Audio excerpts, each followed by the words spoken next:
Ileyo, Awalaraba. Awaye, Awalaraba. I think it's okay this way. Ileyo, Awalaraba. Awaye, Awalaraba. Eko Ileyo, Awalaraba. Awaye, Awalaraba. Aromi Salebo, Awalaraba. Awaye, Awalaraba. Aromi Salebo, Awalaraba. Awaye, Awalaraba.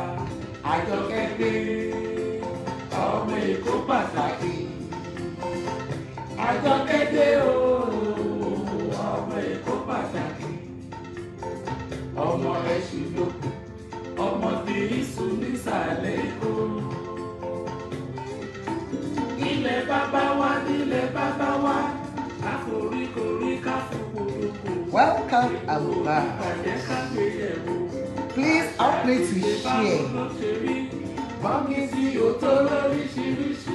It's not a pleasant news though, but once it's there, we have to talk about it.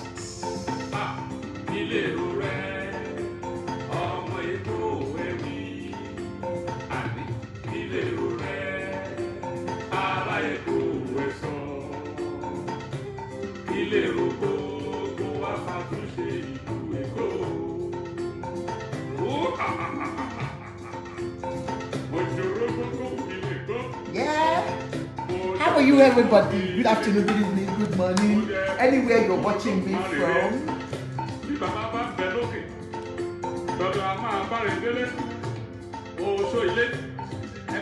Yeah.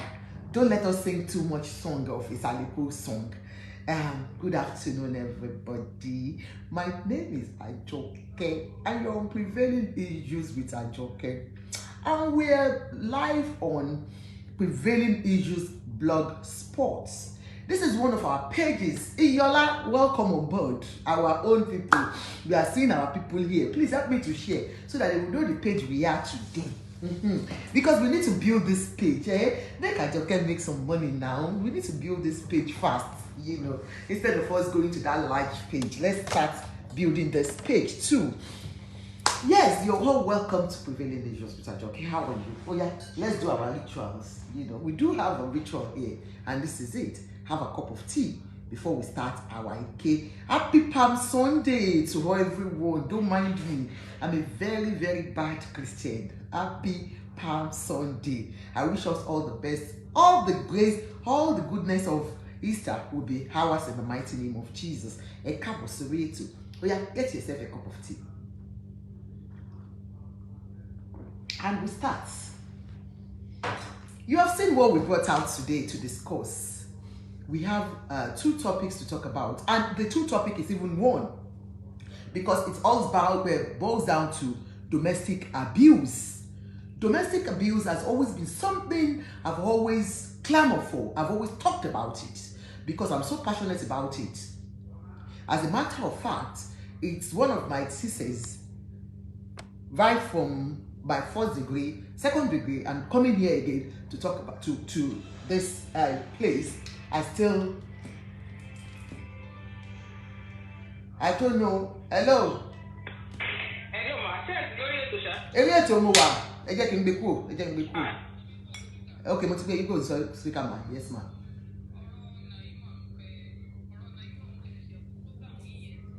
She can stop. Yes, ma. Yes, ma.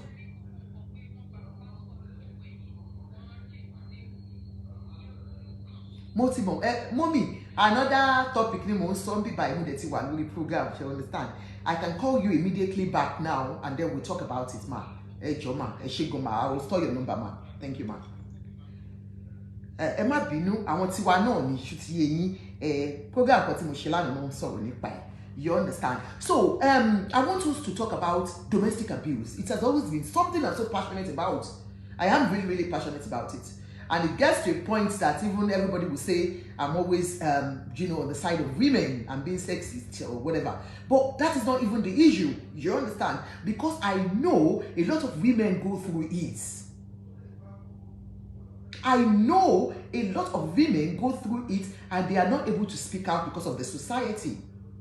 So the first one we'll be talking about is about Yewande Adekoya Abiodun, our beautiful, gentle, humble actress. I don't, for what I want when it comes to infidelity in marriages, especially our artists, their wayward lives and all that. I don't pet them. I don't cover shit. I will say it the way it is. But this lady called Yewande Adekoya Abiodun is a very, very decent lady. We are going to be talking about her.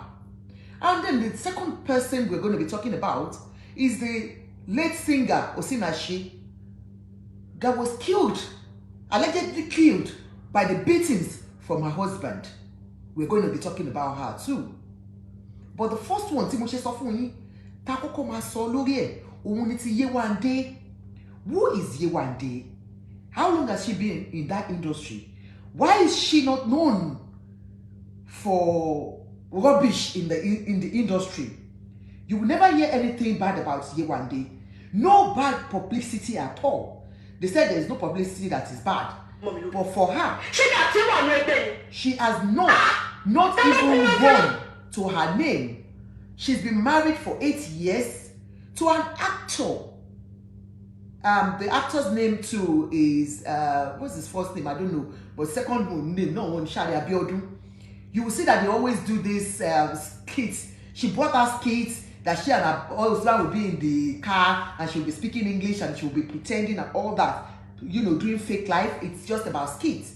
But this is a lady that we have not heard anything negative about her when it comes to marriage or scandals. She's been scandal-free for years. This is Yewande Abiodun. You won't man you a bagger. Oh, love come on you. She got you on your thing.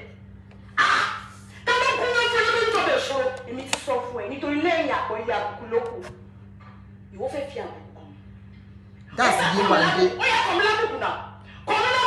Very good actress. Brilliant actress. She is Yewande Abiodun. Welcome, ma. I love you. Thank you so much. I'm calling her Yewande Abiodun. I'm calling her your name. So this lady, what's her name again? Yewande, a very brilliant actress, scandal-free actress. In fact, the husband is Thomas Ishola Abiodun. Thank you. I want people like me are here already. Thank you so much. So when it comes to Rachel Akode, I've been trying to call you now. Thank you for coming on board. It's about domestic abuse, and I know you're very vast in this topic. I'm live now on this program. On Prevailing Issues Blogspot. She's one of the best that we all know. Everybody talks about her. Our marriage is unfortunately on the block. It's down the block. It's finished. It's in the gutters. The only thing we can pray for is reconciliation, restoration to that marriage if it's going to be restored. This news broke from our one and only Amebo #1 gist lover, or gist lover according to MC Oluomo, gist lover, Mr. 2020. Gist lover broke the news to us yesterday. It was a sad day for me yesterday because Yewande is a very, very lovely girl. I've never met her. While I was in the industry, she wasn't there. So I've never met her. Unfortunately, I've never, ever heard anything negative about her. The woman is so humble. I know. Very humble woman. You can tell who she is. She is absolutely gorgeous. She's everything every man wants in a woman. We won't be able to say what goes on in their marriage so that we won't be shame. But when it comes to scandals, this girl is scandal-free. I don't know, I think they have 2 children now. Yeah, they have 2 children. There was a time they did this surprise thing for her. So she has 2 children, and the marriage has gone for about 8 years. What you were married for 8 years. This is her again, a brilliant actress, I would say. Scandal-free actress, I would say. Beautiful lady in and out. This is her.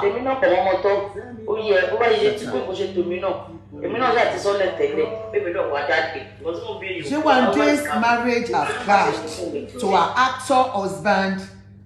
Is that I don't really want my family. This is her. You know how much I love this man. He's the father of my kids. Look at her. He has different girls. At the beginning of our relationship, I was convinced he was faithful. You can imagine my shock when I started to see things that can drive an emotional woman mad. Me will be say I be one-way traffic, and he hasn't been That is a voice of somebody that's narrating everything. We're going to be talking about Yewande Adekoya Abiodun. I don't know if you can see I don't know if we know the husband. This is their picture here. That's the husband there. Why husband? So that they know that I'm not the owner of this. What's wrong with you? Shut up. Shut up. Hallelujah. Hallelujah. Amen. That's the husband there. That's them. You can see her. Yewande again. Is that I don't really want my. I want us to open our hearts to this. His anniversary. In fact, she stated and further explained that this man in question was the first man she ever knew. This man, the popular blogger stated. I wanted to bring out his picture. So, Abiodun, this lover broke the news yesterday, the saddest news I've ever heard, because okay, I'm really surprised when I heard the story that the marriage is not good. Number one, when this news broke, I went into the industry, some of them, to ask them about Yewande, and everyone has 1 or 2 things good to say about Yewande. They said Yewande has always been on the quiet side.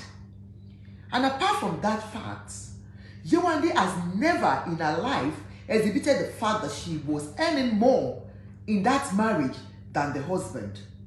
If we can all see and we can be open-minded, you will see that you will really see the husband even acting is not so versatile when it comes to acting. Of course, maybe he made Yewande in that industry, because I guess he was there before Yewande came into the industry. But Tebari kò ṣe tó máa ń lò dáadáa nínú industry yẹn. In fact, Yewande ti produce so many movies. Tó ti hair a very big name in that industry.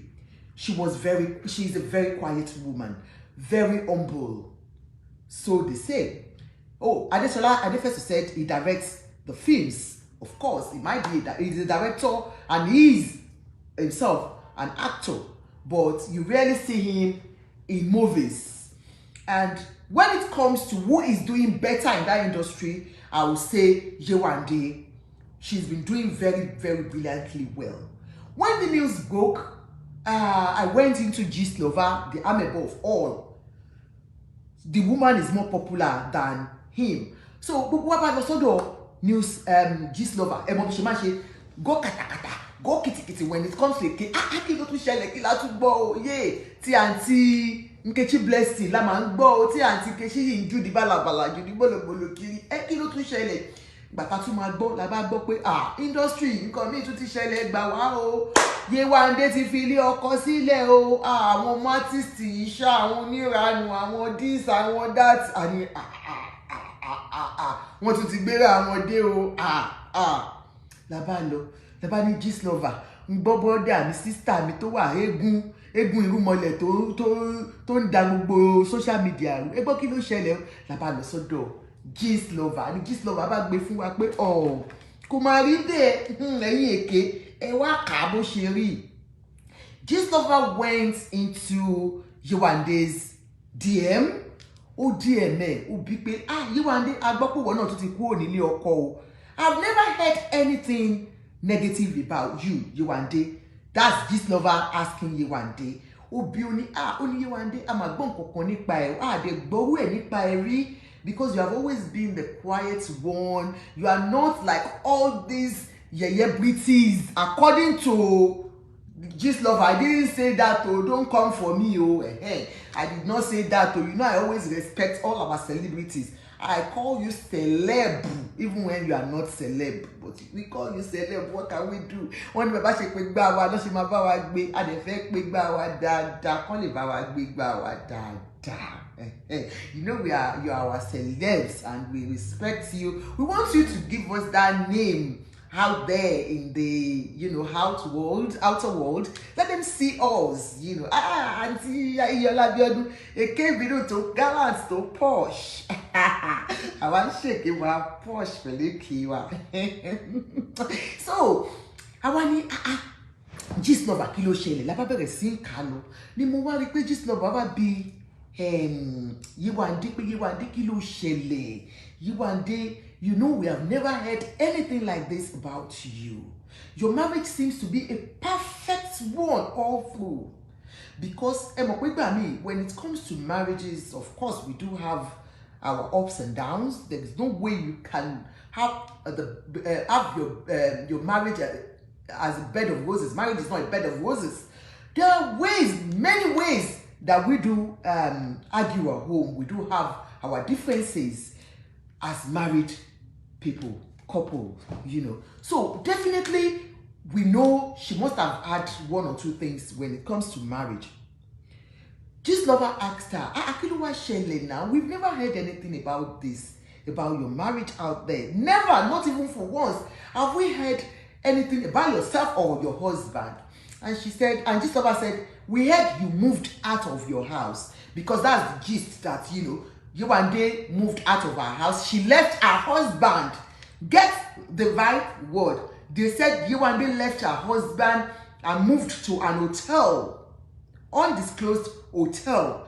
So this lover called her out, DM'd her, and said, we heard that you left your home. You left your home, you left your man, and you were living in an hotel. And she said, jeans lover, you are getting this wrong. This your gist is not right. I did not leave my marriage. Rather, my husband left me. It's pathetic when a woman says, I did not leave my husband, I did not leave my marriage, rather, my husband left me. Bóyá kò yé wa ni. Ó ní èmi kọ́ ni mo fi marriage sílẹ̀. Èmi kọ́ ni mo ní marriage yìí sú mi o. Ọkọ mi ló ní marriage ti sú òun. Ó dẹ̀ fi mí sílẹ̀ nínú ilé. This lover now asked her, but we heard you are living in an hotel. She said it's a lie. That she's back to her parents' home. This lover said it's a lie. You are lying, Yewande, you don't want to talk. Tell us about what happened. And she said, of course, I'm in an hotel, but close to my parents' home. Mo wà ní hotel, but ó close sí family home mi. This lover went further. Gẹ́gẹ́ bí èké, ọba àwọn èké, bó ṣe jẹ́, ó bí kò dẹ̀ fẹ́ wà one-sided. Kò dẹ̀ fẹ́ wá gbé story tí ò right. Because tó bá gbé story tí ò right, irú àwọn èké kékèké báyìí, báyìí mama pick wrong stories nìyẹn. So, she now explained to this lover that this is a man that met her as a virgin. Ayé mi o. Mr. Abiodun, who ní o ẹ̀yin ni ẹja àbálẹ̀ òun. Yewande ní ẹ̀yin lẹja àbálẹ̀ òun. Ní century tí a wà yìí. Níbi tí gbogbo àwọn ọmọ tí à ń wò lórí Instagram tí wọ́n ti ń ti ìgò. Ẹ lọ sórí Telegram, Gist Lover. Kẹ́ wá wo bí àwọn ọmọ obìnrin wa bó ṣe ń fi kíní tàn sọ because àti ìtùnú bó ṣe ń fi area tàn sọ yìí tó fi ń ṣe àfàlà. Tí àwọn ọmọ obìnrin tí wọn ò kọ́ bó ṣe jẹ́ mọ́. Go on Instagram daily. You see the way they exhibit this promiscuity, it's not big deal to them. They advertise themselves so much that you could even see them live.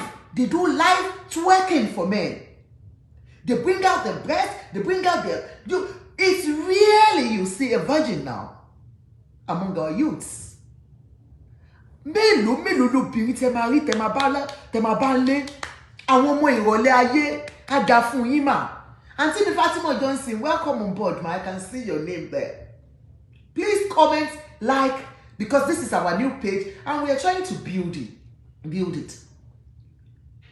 How many of àwọn ọmọ tá à ń sọ yìí lè máa rí tó jẹ́ pé ẹ lè fọwọ́ sọ̀yà fún pé wọn ò tí ì dábàá lé ẹ̀? Àwọn ọmọ wòósùwò bẹ̀ ẹ̀ ṣeun re. Àwọn ọmọ ọ̀rọ̀lẹ́ ayé ló pọ̀. But this person, Fatima Tijani, welcome, ma. This person, tá à ń sọ yìí, Yewande, he was made as a virgin. Ọlọ́run ọba o, wọn ò bá mi lé o. Ẹjọ́ máa kí dáàdi gbọ́ pé mo sọ fún sí yín o. Wọn ò bá mi lé. Ó yẹ kí tí mo rú ẹ̀. Bọ̀dá yìí kàlẹ́ ṣe pé ẹ bá ọmọ yẹn lé ni. Yay! Yewande said this man met her as a virgin. In fact, ó ní kò sí ẹni tó yẹ bẹ̀wò rí. Thank you, Renimo Odumosu. Thank you. Ó ní kò sí ẹni tó yẹ bẹ̀wò rí. Ó ní in fact, tights. Ó ní jọ́ tí bọ̀dá ẹ jẹ́ kí n bá yín fi epo sí. Ó ní jọ́ tí bọ̀dá yẹn fẹ́ wọ ibẹ̀. Ó ní jọ́ tí Abíọ́dún fẹ́ wọ ibẹ̀. Ó ní in fact, bó ṣe ń ranjú rè, tó ń ranjú rè, bó ṣe ń ranjú rè. Ọmọ yìí, ó yà látàn rẹ̀, àní ó látàn rẹ̀. Ó lóun á tún látàn, òun á tún kẹ́ ẹ bọ́bọ́ ọmọ yẹn lè ṣe máa rántí. Dùn mí, ó ní àní kò látàn ẹ, àní kò làásẹ̀. Ó ní ẹ̀mí òun fẹ́ bọ́ ọjọ́ tá à ń sọ yìí, ọjọ́ tó máa tí Abíọ́dún máa já kìíní tá à ń sọ yìí. Kọ́ tó rí já, kí wọ́n tó rí já. In fact, olúfẹ́ pé panápaná. Ó ní because nígbà tí ẹ̀jẹ̀ yìí ń dà, ó lẹ́rù bà á. Okay, we are fasting. Ó ní mi ṣe fẹ́ sọ̀sọ̀kúsọ̀. Mo kàn ń sọ pé bó ṣe já ni. Abíọ́dún ló já àbálẹ̀ ọmọ ẹ̀. Ó ròyìn. Ó lẹ́rù Ọlọ́run á bá yìí ló bá tún bú sẹ́kún nínú DM yẹn náà ni ló bá ṣe bá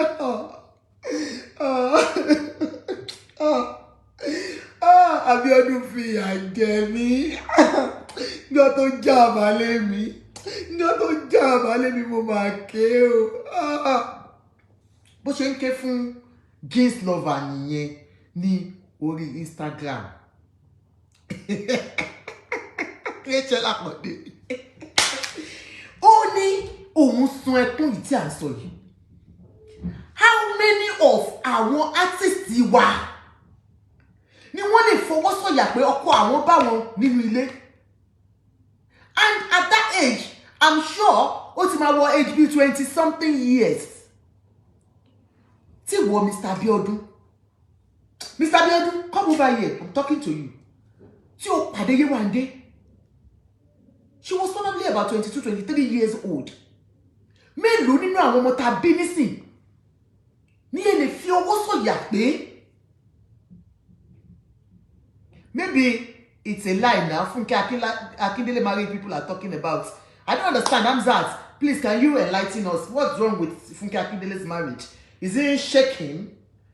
Let's go and pray over it so it must not shake in Jesus' name.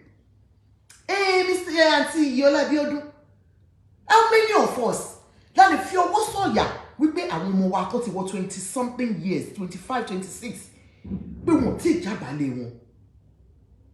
Àti pé nínú àwọn artist tá ti ẹ̀ máa ń pariwo lójoojúmọ́ yìí, the likes of orúkọ wọn lóríṣiríṣi mi gbọ́dọ̀ pé wọn.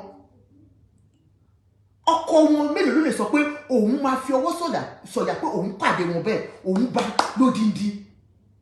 Pé òun bá lódindi tí wọn ò ti já ní ìjàkújà tí ò ti sí nǹkan tí ò ti wọnú ẹ̀. He's shaking. Oh my God, Hamzat Omowumi. I pray it doesn't shake. Wọ́n ní marriage Funke Akindele shake.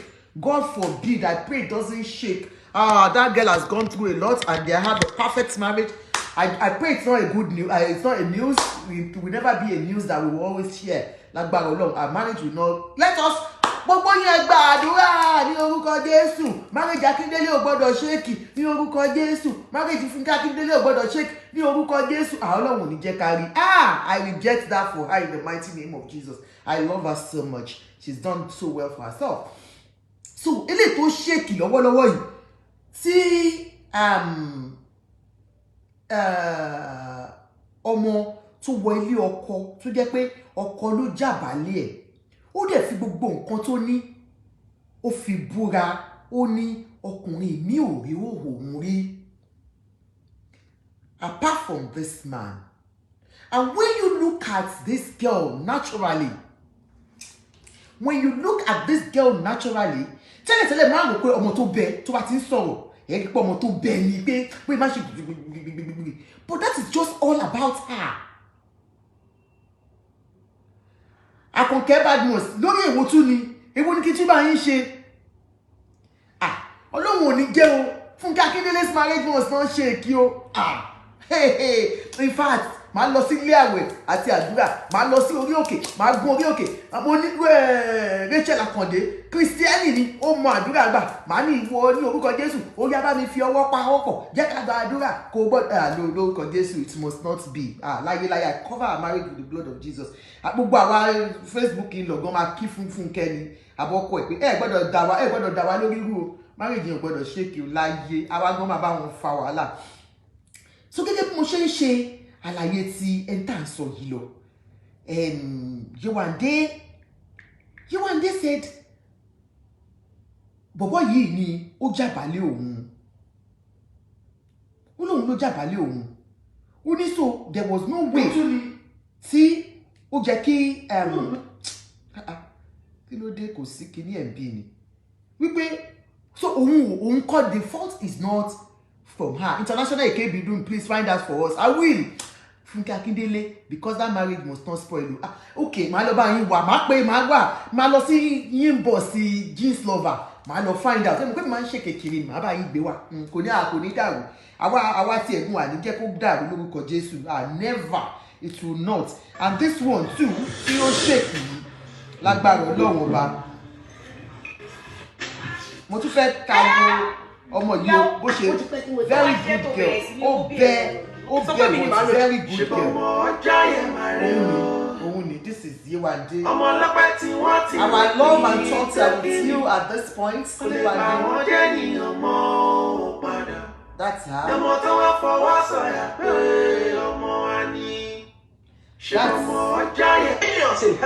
That's her, and she's very. Everything she puts her hands on, she's always on everything. Moripoma too, she's skits. Look at her. Billions in heaven. That's her. You can borrow me 2 times for Lord. She's very good. That shock me money. Very good. Because you money. Everywhere now go. You can borrow. She does lots of skits. Òun ló máa ń ṣe skits yìí pẹ̀lú lady tó wà ní America yìí actress kan báyìí. That's her.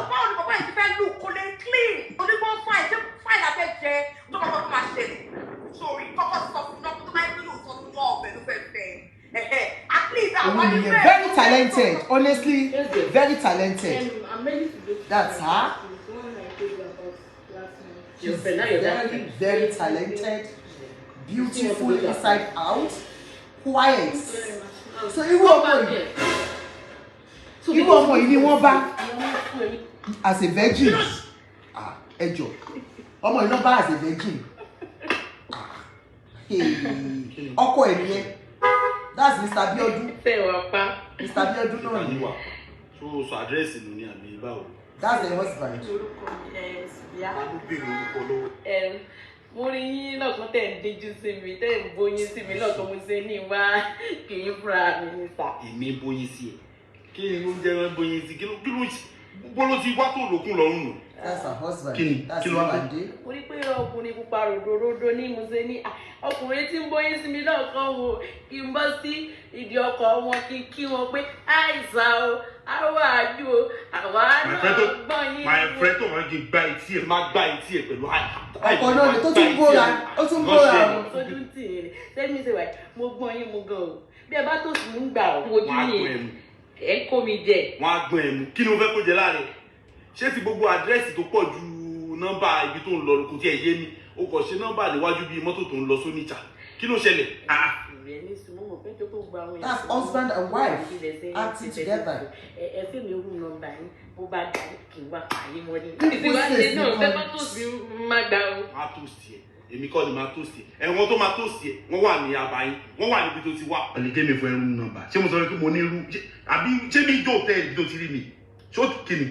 Bọ̀dá yẹ́n náà irú òdòdó sì ń dá mi lọ́rùn. Tó máa fi pè mí. Ẹ ní sùúrù, ẹ ní sùúrù. Ẹ mọ̀ kí tá a ṣe, ẹ sí ilẹ̀kùn fún mi ẹjẹ́ ń bọ́ sínú mọ́tò kò ló ń kájọ máa rẹ́ ní. Kémi sílẹ̀ kò fẹ́ kí jẹ́ kó bọ́ sẹ́yìn. Mo dá sí yín lára mi, tégún mi. Kémi sílẹ̀. Ẹgbẹ́ kẹta tó bí ẹ̀jọ̀ kó ra mi kúrò bí kíni. O tó ṣe nọ́mbà wájú bíi mọ́tò tó ń lò níjà. Kẹta tó bí ẹ̀ mẹ́fẹ́. Kíni. Honestly, tó lórí òní fìlà Yẹmí Ògún. Ṣé nǹkan sọ ọmọdé ìyá wá? Ṣé wọ́n fi ó ti pè fún ẹni? Mo nífẹ̀ẹ́ ní ni. Wọ́n á nífẹ̀ẹ́, má nífẹ̀ẹ́ ni. Mo ní mi ò ṣe kí ló Love ṣẹlẹ̀. is blind. Gbogbo sakara tẹ̀ ṣe ìṣẹ́ni tí n bá gbà yín mú. Kí ló máa ṣẹlẹ̀? Bọ́bọ̀ mi bá tẹ̀ yìí. Ẹsẹ̀ ọ̀sán kọ́ ni o.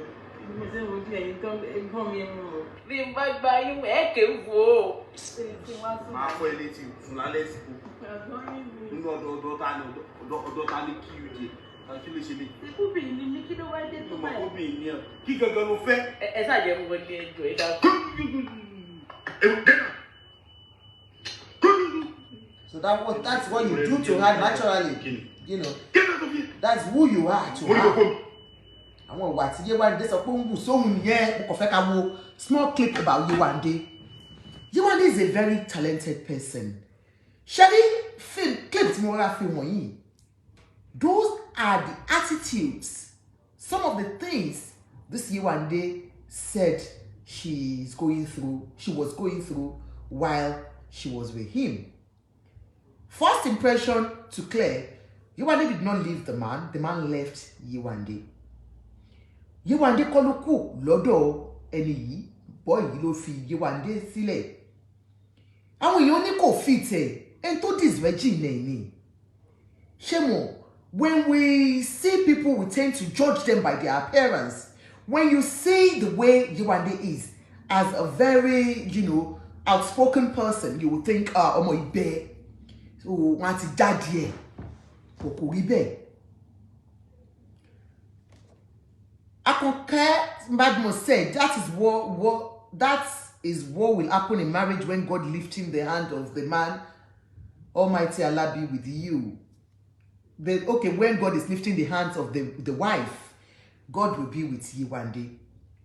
So Yewande was ṣàlàyé wípé she has been going through emotional abuse. Ẹ̀yin tèmi. Yewande said she has been going through emotional abuse. Yewande said the man has been portraying himself as a single guy out there to people. Wọ́n ní nǹkan tí bọ̀dá Àlàbí yẹ́lò yìí, bọ̀dá pupa yìí, wọ́n ní tí ò lè bá sùn òun ló ń lọ yìí. Wọ́n ní bí bọ̀dá Abiodun, wọ́n ní pé nǹkan tí ò lè bá sùn òun ló ń lọ yìí, Mr. Àlàbí yẹ́lò. Wọ́n ní tó bá ní wọ́n ń ré kíní tá ń wí yìí níbí, wọ́n ní ṣe ló máa ń ré. They say his wife, accused him of infidelity. That there is nothing on skirts that he cannot sleep with. Abikoye, hey Joe, I do ask myself sometimes, what do our men want? What do they really want in a woman? What do they really want in a woman? You have a humble wife. You have a humble wife, a beautiful wife, hard-working wife, and tí ò ní bú ẹlẹ́nu. And the next thing is just to sleep around. And when you look at the man himself, I'm sure maybe his educational standard might not even be up to. I'm not too sure unless I find out. Am I going to something me or more? Because mama shake him, mama mother. And so my educational background, Mr. Abiodun Koje Kimo. But other could girl you see university me or more anything. I'm standing in for this girl now. Yes. Because me ò tí gbọ́ nǹkan tó bad nípa èrè. Abiodun too o mi ò gbọ́ nǹkan tó bad nípa èrè o. But nítorí a máa rí wayward lives. See, most of these celebrities do live. But for this young, beautiful actress, we are yet to hear any scandal about her. Unless if I'm missing something out there. Kí ni Mr. Abiodun wá? Wọ́n ní kò sí tí ò lè bá sùn. Girl yìí ní òun ò tiẹ̀ wá bẹ̀bẹ̀. When they started, you know, the early marriage, when they started, they got married early, their early life, the married life. She started saying certain things about him. Although she started saying some things in him. She said she started seeing some traits in him. Just like any of us, you know, when you first get married and you start saying some things like that are strange to you before marriage. Most of us will pretend to ourselves. Me as a woman, I'll pretend to the man. The man will pretend to me. It's by the time we start living together, the traits, the real us will start coming out. When it a finiwa, kò sí bá ṣe fẹ́ pamọ́ tí ò ní hùn. Ó possible kó ṣe ke marry tán after 1 year or 6 months. Wọ́n máa rí àwọn ìwà kan pé what? What? Is this the man I married? Is this the woman I married? What do I do? I'm on the program now. I'm on the program. I'm not going to talk about your program, your own today. How are you? Yes, and I will talk to you because you're on the program and people can hear your voice. I'll call you later. Okay? Okay. Yeah. Okay. Yeah. Okay. And domestic abuse, domestic abuse, and I'm going to talk about her own maybe tomorrow. No, on Tuesday. Tomorrow I'm not available. On Tuesday, please meet me. Domestic abuse. This very woman that called. A lot of women are going through it. And we are dying in it. Because we don't want the society to laugh at us. We'll get there. But before then, let's go to Yewande's case now. Like I was telling you, we don't get married. They said marriage is what is it called? A black market. It's a black market. You go into it, you don't know what you're going into. Remember, these are two individuals from different background totally. Different background totally. Me as a woman, I might have been brought up in a broken home. You as a man, you might have been brought up by your single a perfect marriage between your father and your mother. I might have gone through abuse as a child. You might have been very lucky to be brought up in a good home. So our background might be quite different from each other. Definitely, it's always different from each other. Bí wọ́n ṣe tọ́ wa, ó máa yàtọ̀ síra wa. Wọ́n lè bí èmi níbi tó yẹ pé bàbá àti ìyá ò gbé pọ̀ mọ́. Ìwọ kẹ̀rẹ̀ ìyá àti bàbá ẹ, I love you, I die ni. Ìwà wa máa yàtọ̀ síra wọn. By the time we now come together as husband and wife, 6 months, you are seeing a different person totally.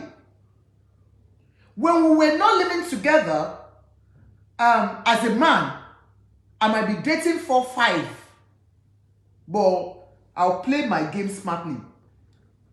That you, my girlfriend, would never ever say you have seen me with anybody in my life. Or me as a girl, I might have 3 boyfriends, and I'll keep it so perfect that you would not know. Oh, ní mọ̀ pé àjáde apẹ̀rẹ̀ lóbìnrin tó fẹ́ gbé wọlé. Wípé kò sí, in fact, Allen Avenue ló ń dúró sí lálálẹ́. Àìmọye ìta ti rí. Tí ẹ pọ̀ pé yẹn kó á ti wọlé tán kó tó mọ̀ pé yé kí ni mo lọ gbé yìí, ìgbékúgbé. So this is the type of thing tí Yewande lòun rí. Ó nígbà tí àwọn married tán, early stage of their marriage, she discovered that this man was a flex. When it comes to infidelity, he cares less about her. When it comes to anything on skirts, Mr. Abiodun, wọ́n ní wọn ò jí sọ̀rọ̀, kò sí nǹkan tí wọn ò lè bá sùn. In fact, àmọ́ bóyá lè bá ọmọ ọ̀dọ̀ wọn sùn. Torí irú àwọn ọkùnrin bẹ́ẹ̀, ẹ má gbàgbé, when it comes to anything on skirts, irú wọn gan, mo ti gbọ́ kan rí, mo gbọ́ sétí mi téèyàn kan sọ pé ó ní ọkọ ẹni yẹn sọ pé bí ìyàwó òun ká òun pé òun bọ́ ọmọ ọ̀dọ̀ tó ń rùn sùn, ó ní òun yẹn gangan lòun láì pé because ìyàwó òun perfume ti máa ń pọ̀ jù lára ẹ̀. Ó ní òun abẹ́ ọmọ ọ̀dọ̀ tó jẹ́ pé kò kí ń wẹ̀ yẹn, ó lóun gangan ló ń thrill òun about the ọmọ ọ̀dọ̀. Ó ní tush wife, ó ní posh wife, ó ní fine wife, tó ń lo perf, tó ń lo deodorant. Ó ní but ọmọ ọ̀dọ̀ tó máa ń rùn tí àwọn ń complain tí gbẹ̀ta ṣìírí tú yẹn wípé torí pé ọmọ ọ̀dọ̀ yẹn máa ń rùn yẹn gangan ló máa ń chill òun because òun like it natural, because ìyàwó òun máa ń douche, òun ò dẹ̀ like it torí tóun bá gbẹ́nu sí perfume lòun kàn máa ń gbóòórùn. Oríṣiríṣi. So ó ní nǹkan tó chill òun ní ara ọmọ ọ̀dọ̀ ní òórùn. So Mr. Abiodun yìí, he might be one of them. Tó yẹ pé àtọmọ ọ̀dọ̀, àtẹ̀gbọ́n, àtàbúrò kò sẹ́ni tó wọ́n lè bá sùn. It might be, I'm not saying, but as the wife described him, fún our gist lover, ó ní kò sí tí ò lè bá sùn. Ó ní tó bá ní pé kò sí anything on skirts, ó ló ń he ní. My dear followers, my dear friends on this page, she said she confronted him. Ó lóun pé òun bá sọ̀rọ̀ gẹ́gẹ́ bí ọkọ. Pé sweetheart, ó lóun tún kúnlẹ̀ báyìí ni o. Jẹ́ kí n ṣe lóun kúnlẹ̀ báyìí. Sweetheart mi, Abiodun, Mr. Abiodun, Udejọ́, mi ò kúkú fi ìwà pé bójú ẹ ṣe rí tí pimples tó ra cream tó dá. Tó yẹ pé gbogbo ojú ẹ ṣe ló kàn ṣe bálabàla, ò lọ ra cream gidi lọ́dọ̀ Fúnmi Beauty World. Mo dẹ̀ ṣàlàyé fún ẹ Mr. Abiodun pé kó lọ ra cream gidi lọ́dọ̀ Fúnmi Beauty World. Ó lo good cream. A man that is bleaching. Because when you look at that Mr. Abiodun, it's definitely bleaching. That doesn't look like his natural color. Mr. Alabi Yellow, the real Alabi Yellow wasn't like that. Isn't like that. I think he's still alive. I don't know if he's dead though. Don't let me go and say what is not true. Is Mr. Alabi Yellow still alive or is he dead? Ẹ̀yin tèmi ṣé Mr. Alabi Yellow ti kú ni àbọ̀ yìí wà láyé? Ẹ̀yin tẹ́ ń wò mí, Mr. Alabi Yellow. Ṣé ó ti kú àbọ̀ yìí wà láyé? When you are thinking of good skin, and you don't want your skin to be like Mr. Abiodun's skin, because I don't like his skin, we need to recommend a good skin care product for him. Mr. Abiodun ex-Oko, Yewande, though they are still separated, they are not yet divorced. Oh, he's dead. Okay, Mr. Alabi is dead. So this is replacing Mr. Alabi, but it's just that his own yellow is not nice. It's bleached more. Go to Fumi Beauty World. Mr. Alabi, I am recommending a good skin therapist for you. Go to Fumi Beauty World. Our skin care product is 100% organic. Their number is +234 81 30 66 3489 or +44 74 821 86664. Fumi Beauty World for all your skincare products. And kàn sí wọn lórí www.fumibeautyworld.com. Shop one is number 11 Nob Oluwa Street ní Ọgbà. Now, Mr. Alabi Kékeré, Mr. Adekoya, Mr. Abiodun was accused by the wife of sleeping around. She said she almost killed herself because of emotional breakdown. Ó ní tí ìrònú yìí pọ̀ to the extent pé ìgbà míì ayé ti sú òun pé ta lòun fẹ́ ké pè. And looking at that kind of a girl, she's not the type to able mama pariwo ọ̀rọ̀ ẹ̀ síta. Kò lè sọ fún ẹnikẹ́ni what she was going through. Ó ń fi mọ́ra. Iyọ̀lá Abiodun ẹ jẹ́ kó gbọ́ tí ó bá dé gbòun ló mọ̀. Àwa in-law, àwa sisters, àwa kìíní àkókò sòótọ́ fún ó ṣàrí skin Àjọkẹ́ bó ṣe ń glow. Tó ti yé yín, ó lóun fi mọ́ra. She couldn't speak to anybody about it. She has kept it to herself. Tó yẹ pé Ayọ̀ká Bámidélé ó máa ń tó stage kan. One thing you don't know is emotional abuse is even stronger, deadlier than physical abuse. Physical abuse, of course, an abuse is an abuse. We will never recommend one for another. But physical abuse, tó bá máa nù ẹ́, ó lè sá lọ. Tó bá máa nù ẹ́, ó lè ṣe, ó lè mọ̀, ó lè defend ara ẹ̀. Emotional abuse is something that you cannot control.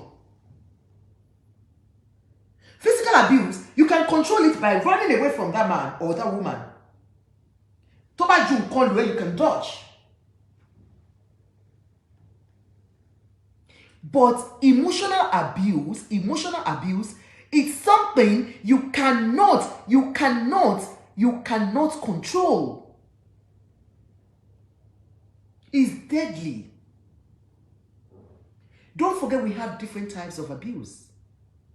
Emotional, physical, psychological, financial. And which other one? You know? The main one that is applicable in this particular case we're talking about is emotional. She has not come out to tell us if she's physically being assaulted by him. Of course, she might hide that at this initial stage, which most women do hide. A máa ń fi pamọ́, kì í fẹ́ mọ̀. Wípé wọ́n máa ń nà wá, fi ń fẹ́ káwọn èèyàn mọ̀ pé wọ́n máa ń nà wá. Mo fẹ́ ka nǹkan tẹ́ni yìí kọ. Only we women should try to start to understand some things. Men are players.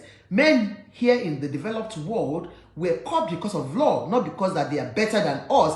You are absolutely right, Ayọ̀ká Bámidélé. But you know, back home, because of the fact that these men have upper hand, you know, they have the upper hand in everything. And when you complain about infidelity on the part of any man, people see it as a nonsense complaint. Because infidelity among our Nigerian men seems to be the norm. Are we getting there? So obviously, this young lady has not left her husband. Please, let's get one thing right. She has not left her husband because of infidelity. She has not even left the husband because of emotional abuse. The husband left her. Why? Because obviously she's complaining too much. Obviously, you cannot complain when I go out and have my phone. You cannot complain when girls come to me as your wife and start showing me your private parts. I cannot confront you as my husband. He left her because of complaints from her. She said she only asked for love. I only asked him for love. When a woman starts begging you, fún mi nífẹ̀ẹ́ díẹ̀, tí ẹ̀yin fẹ́ yẹn fún mi díẹ̀, that means he never loved her in the first place. Let me tell you something. There are a lot of mistakes men make when choosing, when it comes to marriage. The fact that you disvirgin a girl doesn't mean you should marry that girl. Some men do not really love that woman they disvirgin.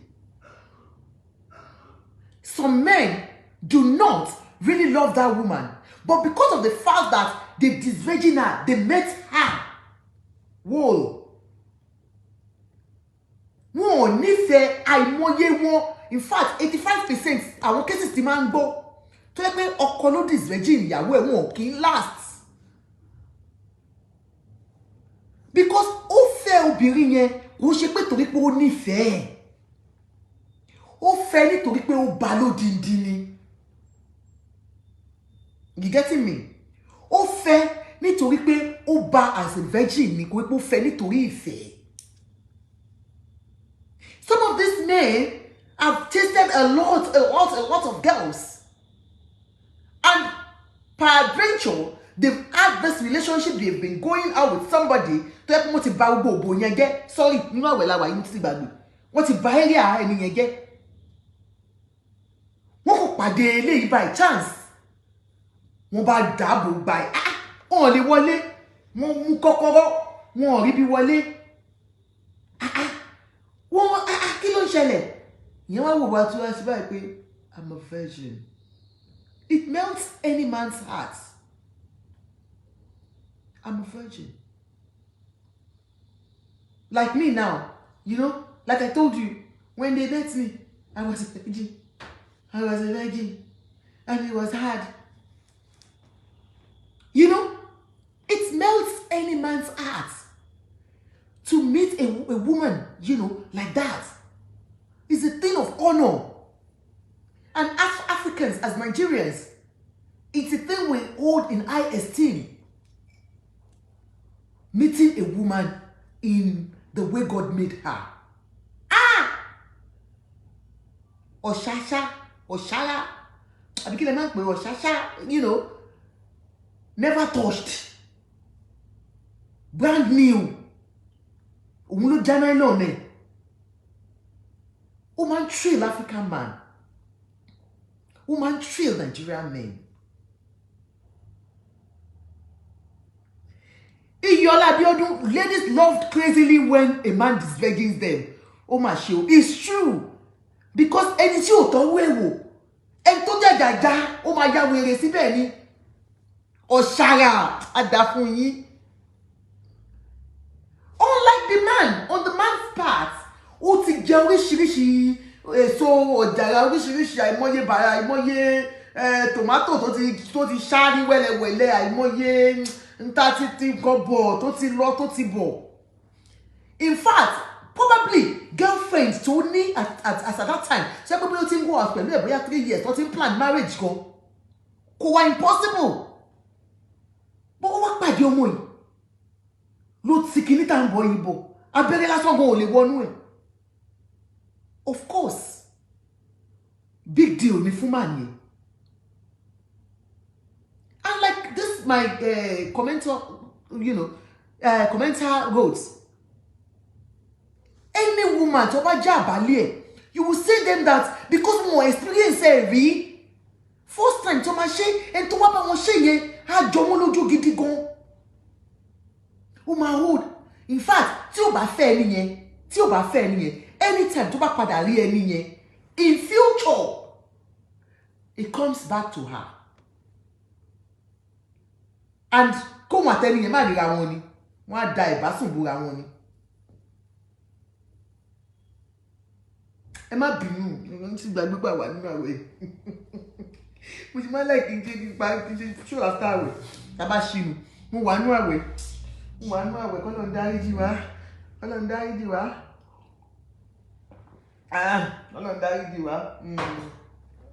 a wà nínú àwẹ̀ Ọlọ́run dáríjì wá Ọlọ́run gba àwẹ̀ wa. You know, and they love crazily because ẹni tó bá wọn ṣe ni. Ẹ má bínú ọ̀nà sọ́jà Basira Gold ṣe é bínú àdéṣà sọ́kùsọ máa wà nínú àwẹ̀ ẹ má bínú ẹ jẹ́ lo tàdá àbí ká lo ìbọn wa ẹ má bínú àdéṣeré ẹ̀mọ́ ẹ má bínú àdéṣeré ẹ̀mọ́. So possible kó jẹ́ pé torí pé òun ló jábàálẹ̀ ẹ̀. And you could see the way she was writing to him, to Gistlover, that because of the fact that ẹni yìí ló jábàálẹ̀ mi, only all I was asking him ni pé kó jọ kó tiẹ̀ show me ní little love. You are cheating a woman. You have been caught on so many occasions. Of course, but tí mi ò ya wèrè ó lè ní kí n má sọ̀rọ̀ pé tí bá ka ẹ mọ́ now. Àwọn ẹlòmíì tí wọ́n sọ pé you don't fight your man because oka mi ṣe ní fight ẹ má bẹ̀ jà now.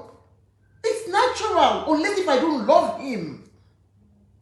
When you see a woman so pé at the end of the day tó bá pọ́kọ òun ṣèrànù ó gbójú kò nífẹ̀ẹ́ mọ́ ìfẹ́ ti tán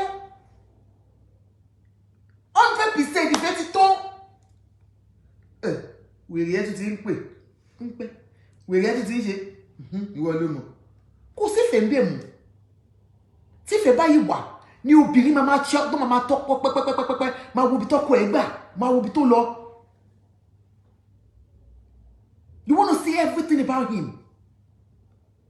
But when that love is diminishing, you care less about what he does. Kó máa bóbìnrin sùn lẹ́gbẹ̀ẹ́ ẹ̀gùn wà kọjá lẹ́gbẹ̀ẹ́ yìí. So for people that will still blame her for speaking about infidelity, I'm sorry, she's human. And if she's still in love with that man, of course she has to complain. Tọ́lá máa jà ló máa jà, but ó yìí máa sọ̀rọ̀. And all she did was to ask that man. Ó lóun tún máa pè é so many times, wọ́n á máa kúrò, wọ́n á máa bẹ̀ ẹ́. Ó dẹ̀ jọ́ now. Má ṣe bó ṣe tó. In fact, this lady said, ó ti pẹ́ tí gbogbo kíní ti ń ṣẹlẹ̀, but he left her, ó wá kúrò nínú ilé. She was begging Gistlover not to drag her husband because of the children. Kálóbìnrin mi ni ó máa da gbogbo tọwọ́ ẹ̀ lẹ́ni. Ó fi wọn ilé eré tó ti bí jáde. Yewande Abiodun, they call it jealousy. Imagine, all because you see your man cheating on you, you accuse him, you fight over it, you quarrel over it, and you call that jealousy? So when I see a man that we are together as husband and wife, or partners, or in a relationship, and when I see you cheating on me, I should not talk.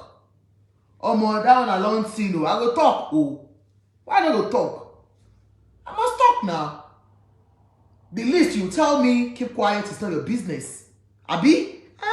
And then I go know my level now at that time. Like I said, and to get virgin. See, ye pé ẹnìkan ṣoṣo ló gba kíní ẹ̀rí. Ó possible kò yẹ pé tó yá pé òun náà ti lọ tọ́bọ̀ mi wò. Á rò pé wò ní dáfẹ́ gbé kíní ẹ̀ lọ sí òun nǹkan kìnìún kan ìwọ̀n yé. Kó lọ bèrè lọ́wọ́ àwọn àǹtí Mercy Aigbe, kó lọ bèrè lọ́wọ́ àwọn àǹtí Kejì Blessing. Àwọn gbọ́ oríṣiríṣi. In fact, Ọlọ́run ló ti ẹni kó má bá Kejì Blessing ṣọ̀rẹ́. Ìyẹn ò bá ti fún ní oríṣiríṣi àwọn nǹkan tá à ń sọ yìí. Ẹ̀yin orí nǹkan tá à ń ti ẹ̀rí gbé kíní wájọ́ yìí. Ó fi nylon bag gbé wá. Kejì Blessing, you're a bad child. Kí ló dé, Kejì Blessing, you are a bad child. N tó fi kó irinṣẹ́ wa ń jọ yẹn pọ̀ o. Ẹ̀yin èèyàn mi, a wà nínú àwẹ̀ ni. Ìbá fi àwọn irinṣẹ́ burúkú, irinṣẹ́ àṣetánì tí àǹtí Kejì ń gbé kiri. N bá fi hàn yín, irinṣẹ́ burúkú, àwọn irinṣẹ́ àṣetánì ni àǹtí Kejì ń gbé kiri. Ọlọ́run ló ní kí Yewande má bá àǹtí Kejì rìn o. Ká ní wù yẹn ni, kò ní wọ́rí ara ẹ̀. A kàn máa wò ní pé well, industry tàwa yìí náà ni. And do not forget, ọmọ ìtún ní upper hand because wọ́n lò ó dáadáa ní industry. She's a born actress. Very talented. Very good at what she does. Ó tún wá scandal free. Mo ń bi Mr. Abiodun kí ló fẹ́? Kí ló fẹ́? What is it that this girl has not given to you? This lover got series of inbox from ladies after he brought that case out. You could see this man going into inbox DMing, going into their DMs on Instagram. Ladies bringing out their conversation. Married man. And you know your wife is in the limelight too. You care less about her. In fact, Mr. Abiodun, I'm going to be hard on you. You are not nice at all. You are not nice at all. Adafunyi, Azizat Arike Wuyo. It was a movie that brought Lateef Adedimeji to limelight. Kudi Klepto. Kudi Klepto.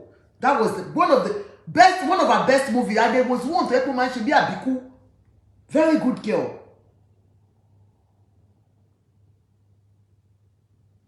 You know the kind of person your wife is. We pay no movie star ni. Oh, mo ko disgrace ìyàwó ẹ lórí DM, lórí Instagram káàkiri ni. Mr. Abiodun, game be so Yorùbá torí Yorùbá lè mi àti ẹ. Mr. Uncle Abiodun mi mo bí ẹ jù mí la bí mo jù yín lọ but ó dà pé uncle náà ni bẹ́ẹ̀ jù mí lọ bọ̀dá mi náà ni mo pè yín. Torí ọkọ ọlọ́kọ ni yín. Mr. Abiodun. Lójú tì ní sà. Ìyàwó yín actress ni. Known actress. Beautiful actress. Tí ò kì í ṣèrànù. Èyàn máa lọ sórí DM àwọn obìnrin oríṣiríṣi, àwọn ọmọ kéékèèké. Ẹ máa lọ toast wọn. I love you. Can we meet up? I couldn't sleep because of you. Since I saw your pictures, I couldn't sleep. Ẹ máa wo ẹ̀yin ọkùnrin wa, ẹ má jẹ́ ká fi nǹkan tí ò dá fún yín o. This is not good o. One of our movies, Kurukuru, one of our best movies too. Kurukuru, you can imagine. Mi lè ka movie tí bọ̀dá yẹn ṣe ta lè pè lórúkọ gidi kankan. Lè count kankan tẹ́ ṣe Mr. Abiodun. Ìyàwó yín náà ka gbogbo movie oríṣiríṣi fún yẹn. Who are you in that industry, sir? Who are you in that industry? You're nobody. Nobody knows you. You're not recognized. All we know you for is your face that's God's pimples. Because you're not using good cream. They're using cheap cream. Malora tubu ati tura. Malolo tura tura mon kotogbono. Malo sort of from beauty world kelora cream. We don't know you. I'm going to be harsh on you tonight, Mr. Abiodun. You saw that girl as a young girl, as a timid girl, and you're taking advantage of her. We will not agree. We no go agree. Oh, we no go agree. Justice for Yewande. We no go agree. Everybody like justice for Yewande. Justice for Yewande. Justice for anything they call justice for Yewande. We no go agree, Mr. Abiodun. What's wrong with you? What fi kini tan wi ṣe yín ni? What fi ṣe yín ni? Ta mo in industry. Skit ti Yewande ṣe nìkan la fi ń rí yín. Ẹ̀yin tèmi ẹ bá mi tẹ love like the comments. What's wrong with you? I am not doing again. What's wrong with you? Ẹ kò easy kí ma ṣèké ni. Justice for Yewande. Justice for Yewande. Ẹ kò easy kí ma ṣèké ni. Justice for Yewande. Thank you. Mr. Abiodun, what's wrong with you? I stand with Yewande. I stand with Yewande Adekoya Abiodun. What's wrong with him? Thank you, Jare. Taye Adekansi Adehunsi. Kí ló ṣẹlẹ̀? Ẹ jábàlẹ̀ ọmọ lọ́mọ. Ẹ ti straw bo kíní tá ń wí. Kíní tó tóbi tó dàbí kíní gbàlagbàlagbà. Ẹ kíbọ̀, ẹ já. Ṣé o kò easy láti gba kini tó wà lábẹ́ yín yẹn ni? Ẹ ṣàánú ajé. Ẹ ṣàánú jọ́ tó gbé tó tí wọ́n bí tó bí Yewande wá sílé ayé. Ẹ ti kíní burúkú ńlá yín yẹn bọ́ lára. Bọ́mọ yẹn ṣe gbẹ tó kékeré yẹn, ẹ dẹ̀ mú, ẹ dẹ̀ já. Kí ló dé? Wọ́n fi ṣe yín ni. Ẹ tún wá já balẹ̀ ọmọ náà, ẹ tún gbé wọnú ilé. Ẹ tún wá sọ di apẹ̀rẹ̀ àjàṣe, ẹ wá gbé sínú ilé. Nǹkan tó dẹ̀ wà lábẹ́ yín wọ́n ròyìn wọn ló tó yìí. Ẹ má bínú jàre Yewande Abiodun. Wọ́n ròyìn wọn ní kíní tó wà lábẹ́ ẹ̀ ó tóbi gan. Onígbólagbóòlà ara nù. Àwọn tó jẹ́ kó máa lọ fi tó jẹ́ kó tiẹ̀ kọ́kọ́ lọ fi bú. Àwọn tí kíní wọ́n tó ti dànù dáadáa. Ọmọ lọ́mọ ó já. Bó lè ṣe wà yẹn torí kíní ńlá tó já kíní ọmọ yẹn kíní yẹn ti fẹ̀. Tí àwọn tó kéré bá lọ wọ bẹ̀ báyìí lọ́kàn ṣe ṣá ló máa wọnú ẹ̀.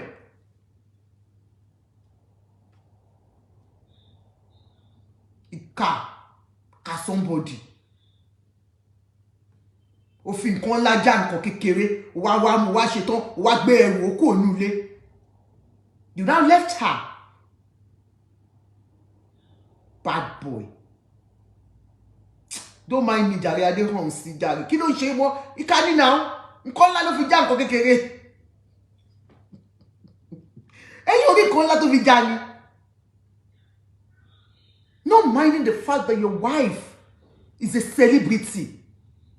I've never seen that girl going to parties. Ẹjọ́ bá mi ẹjọ́ yín tèmi tẹ́ wà lórí line. Ǹjẹ́ o lè rí Yewande kó bẹ̀rẹ̀ sí bá wọn máṣọ kiri? Ǹjẹ́ o lè rí Yewande Adekoya? Rachel Akande, ó tó yìí. Rachel, ó tó yìí. Rachel, wọ́n ròyìn kí tó wà lábẹ́ bọ̀dá yẹn. When have you ever seen her going to parties around? Mi ò rí gẹ̀yẹ́ rí. In fact, bóyá party kan bí méjì ni máa tẹ̀lé sọ pé mo point sí. Ó dẹ̀ lè mọ̀ kó wà party. She's not the type that goes around going to parties, going to... You will never see her. It's all about her home. Ó ṣe jẹ́ àwọn tó dá nínú òtí ẹ̀ kí wọ́n kọ gidi. Mama, have you seen the guy Gbola before? You know, àwọn èmi kọ́ o. Àwọn ọmọ Instagram ni àwọn ọmọ ọ̀rẹ́ alẹ́ ni o. Àwọn ọmọ ọ̀rẹ́ alẹ́ ni o. Àwọn ló ní kíní tí bọ̀dá ìgbésí abẹ́ wọn ló tó yìí o. Wọ́n ló lọ yọ sí wọn ni èmi kọ́ mo sọ bẹ́ẹ̀ o. Àwọn ọmọ Instagram ni o. Ṣé ń gbé kíní wọn èmi kọ́ mo sọ o. Ẹ má pè mí sí o. Àjọkẹ́ did not know. Àjọkẹ́ does not know. I do not know. Don't call me o. Because they will say Àjọkẹ́ is doing amebona. I don't want trouble. I did not say that o. I heard ni o, allege ni o, wọ́n ní tó gbé sí abẹ́ o tó yìí o, òun ló lọ ń gbé fún gbogbo àwọn obìnrin kiri lórí Instagram o, mi rí Instagram mi ṣí ayé mà níkà o, ayé lógún o, ayé lógún. Ẹ jẹ́ fi hàn yín, ẹ jẹ́ fi kíní yẹn hàn yín, máa ṣú à.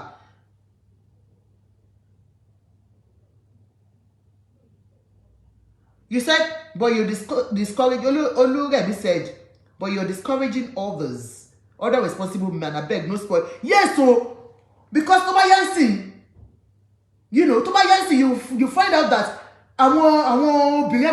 even if I keep my virginity, what does it mean now? When you can treat a woman, you know, a responsible one like this, if you can treat her like this, wọ́n kí àfún gbogbo ilé ìmọ̀ náà irú ẹni yìí sì ok tábà máa gba ẹ̀bẹ̀ pé ó Basirat Gold Mr. Adekoya ẹjọ́ ẹ bá mi pé Mr. Adekoya wá mo ní láti bá wọn sọ̀rọ̀ tí o bá fẹ́ kí a gba ẹ̀bẹ̀ gbogbo àwa obìnrin ayé gbogbo àwa bí amọ̀ ayé pé ó Basirat Gold for your 100% Italian gold gbogbo èyí tẹ́ wà lórí ètò mi ẹ bá mi pé ó Basirat Gold lórí Instagram DMR at Basirat Gold Fabrics or you call our number on +44 73 84 60 9298 or +234 808 30 16 219 Basirat Gold. Òun nìkan ló lè ṣe ewu gold yẹn 100% Italian and she's doing pay bit by bit instrumental. You can pay in installments wàá máa sanwó díẹ̀díẹ̀ and she'll keep your gold. You know gold is an investment, don't forget gold is an investment. Once you buy it oh never regret it. And she's doing bonanza now. Do not let me tell anybody getting sọ fún yín o Basirat is doing bonanza. Easter bonanza ẹ tètè pé ó Basirat kẹra gold lọ́wọ́ ẹ jẹ́ kí n show yín ní gbòlà tó ń show wa ẹ wá gbòlà kí ni yìí ni ò show ebi kan mo fẹ́ show yín gbòlà o wọ́n ròyìn bó ṣe tó rè because you said Yewande Yemi Ogunmola said Yewande would blow when the guy gets out of her àwọn ọkùnrin ló ń pa star mọ́bìnrin bọ̀bọ̀ yẹn ṣé ti rí tó bá yá a máa bú àwọn artist mi ẹgbẹ́ mi ẹlẹ́ṣẹ̀ mi wá o kọ́lọ̀ dáríjì wá a máa rò pé ẹ̀wọ̀n fẹ́ gbélé ọkọ àwọn tó fẹ́ gbélé ọkọ yìí ń kọ́ sìn wọ́n ń kọ́ sìn. This is a very good example of a woman that you would, a virtuous one. I've never seen her out there partying about. Oh, lè rí níta nítorí obìnrin ilé ni kò nítorí pé òun jẹ́ celebrity like I was saying on my program the other time because you're a celebrity doesn't make you to be out there every time. And this is a very good example of that person. Kò nítorí pé òun jẹ́ celebrity òun ní òkìkí jọ kọ òun lọ Mr. Pastor. In fact, òun fẹ́ pastor ọmọ yẹn tó finally ni because we go less man. Upon all the skits that girl does for you, your go has not come out. Ologo can do. Well cultured girl.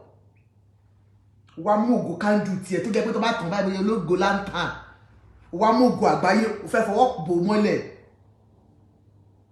Ó fẹ́ fọwọ́ bò ògo yẹn mọ́lẹ̀ by sleeping around. Ológo 1G. Àwọn tèmi ló kọ́ èmi kọ́ ológo 1G yẹn. Ológo lantern. Ogoless. Wá fẹ́ bò ògo àgbáyé Yewande tiwa. Why is it that some men are just naturally wicked? Daddy Yemi, my hair is nice. Thank you, Jarve. I can use it as a bone. Nígbà tí àwẹ̀ wá ń ta àwọn alájà wa á lò gẹ́gẹ́ bí ìgbóhùn. Show da who the first ugomolomoje. How do you want her to concentrate when every day her mind is always there that you are out there doing something bad? When ladies will go to her most of the time to show her your rubbish you're doing with them. How do you want her to concentrate on the home, on her children?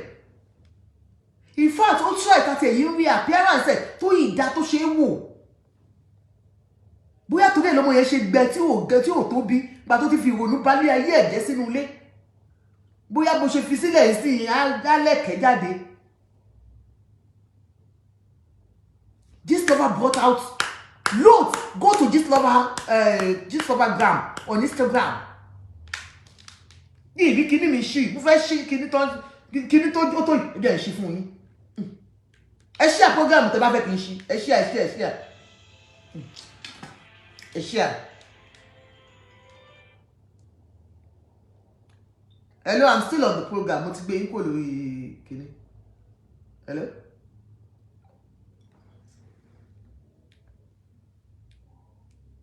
Sorry o, ẹ̀yin tèmi. Ọ̀rọ̀ kìíní náà ni o, domestic abuse náà ni o, domestic abuse every time. Ẹ̀yin ìka ọkùnrin ni mò ń bá wí lẹ́nìí. It's all about you men, wicked ones. That you have a wife at home and then the next thing you do is to neglect her and emotionally drain her. All because you've got the upper hand in Nigeria. God sees your heart. Come and do that in ìlú òyìnbó. Don't feel break kike gba orí yín síta kan ní get out of my house. Promoted. But nǹkan tójú yín máa ń wá lójú yín máa ń rí, most of you.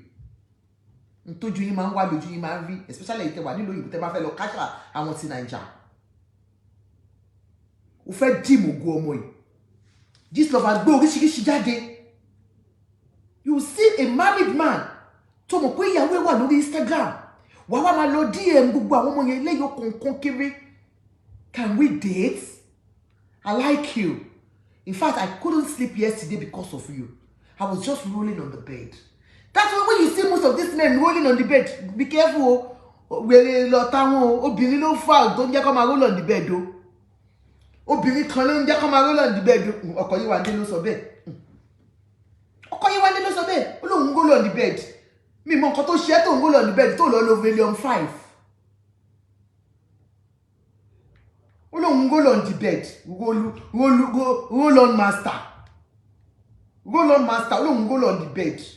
I couldn't sleep. I was just rolling on the bed. Look at when Gistlover went to her. Yewande, I never knew any scandal about you before. Now, jeje you dey go. Why you pack comot for husband house? Waiting man self. Waiting men want self. Waiting men want self. That's what Gistlover was asking her. And she smiled.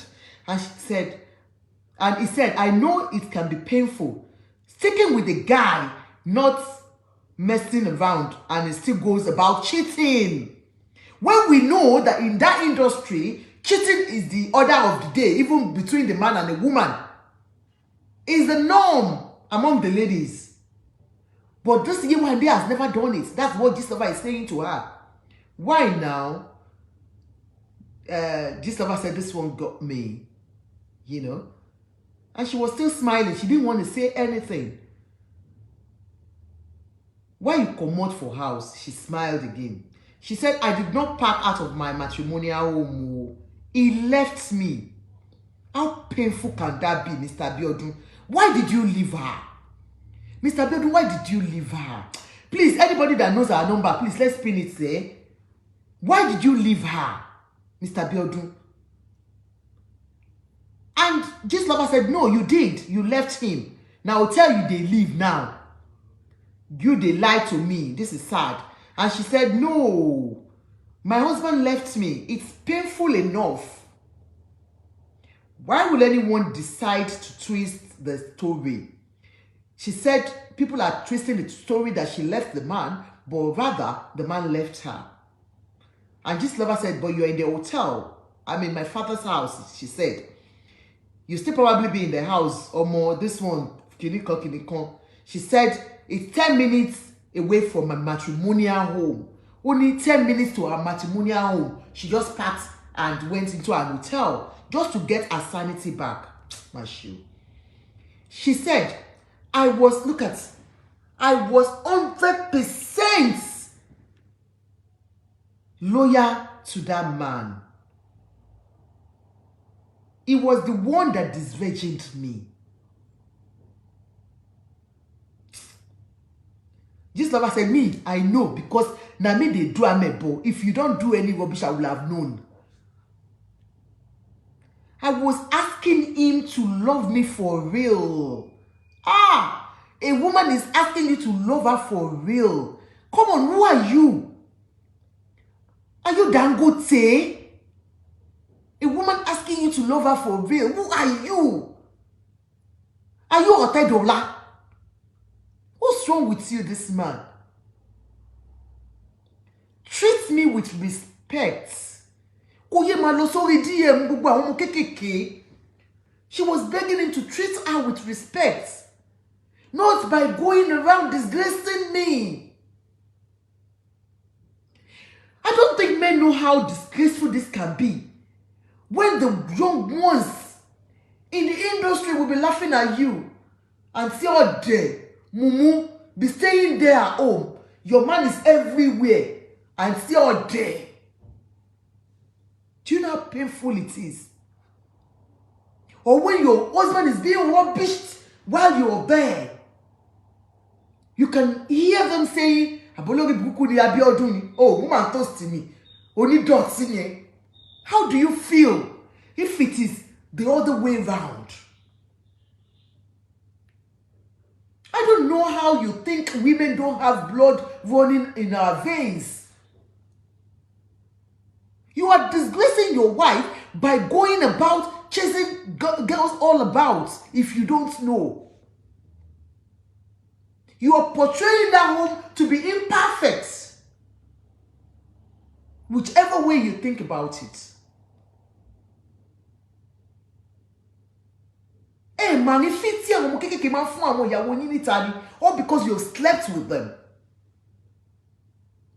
If only you can have that sense, small. How your wives are being seen or treated out with no respect because you have gone to sleep with these girls.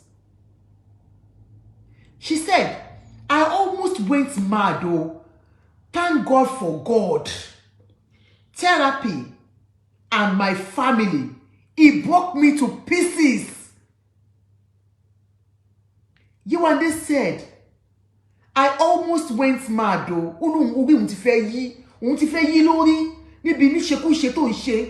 Mr. Abiodun, ó ní ṣekúṣe tó ń ṣe ti fẹ́ yí òun lórí, òun ti fẹ́ di wèrè. Ó ní mo máa dúpẹ́ f'Ọlọ́run pé mi ò máa ya wèrè lórí ọ̀rọ̀ ọkùnrin. If not for my family and therapy. So she's been seeing a therapist because of him. How else do you want? You can imagine how long she's been patching up with emotional abuse and infidelity. You understand? Can you imagine how long she's been going? She's been patching up with infidelity and emotional abuse. I've told you nothing kills a woman than emotional abuse. Or a man. Vice versa. Because it's not physical. People will not understand. People will not understand what you're going through. They will say, show no any. Kí ló ṣe fún ẹ táyé ò ṣe rí. Nítorí pé ó ń gbóbìnrin wá jẹ́ pé. That's the excuse we give in Nigeria when it comes to that. Obìnrin ọkùnrin gbóbìnrin so.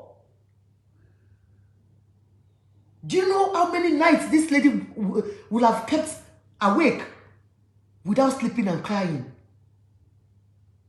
She will have kept vigil waiting for the man that will not come home.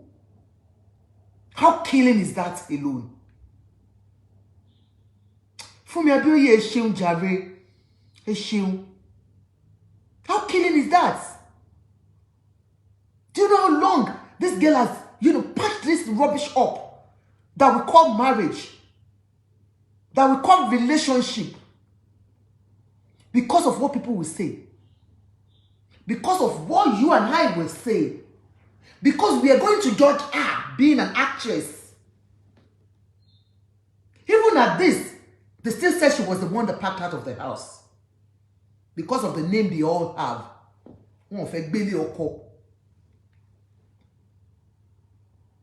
She has packed up for a long time. And she said, he almost broke me to, he broke me to pieces. Oh, in my thoughts, in my ways, in everything. Olùtí ẹ̀ ti fẹ́ báyé òun jẹ́ nítorí òun ò fẹ́ sọ̀rọ̀ káyé gbọ́, nítorí òun ò fẹ́ kí gbogbo wa fòun ṣe yẹ̀yẹ́, nítorí pé òun ò fẹ́ fún ọkọ òun lórúkọ.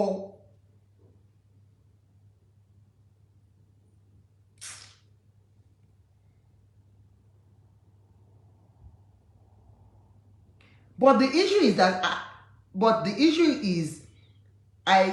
that I don't really want my family issue there. You don't know how much I love this man.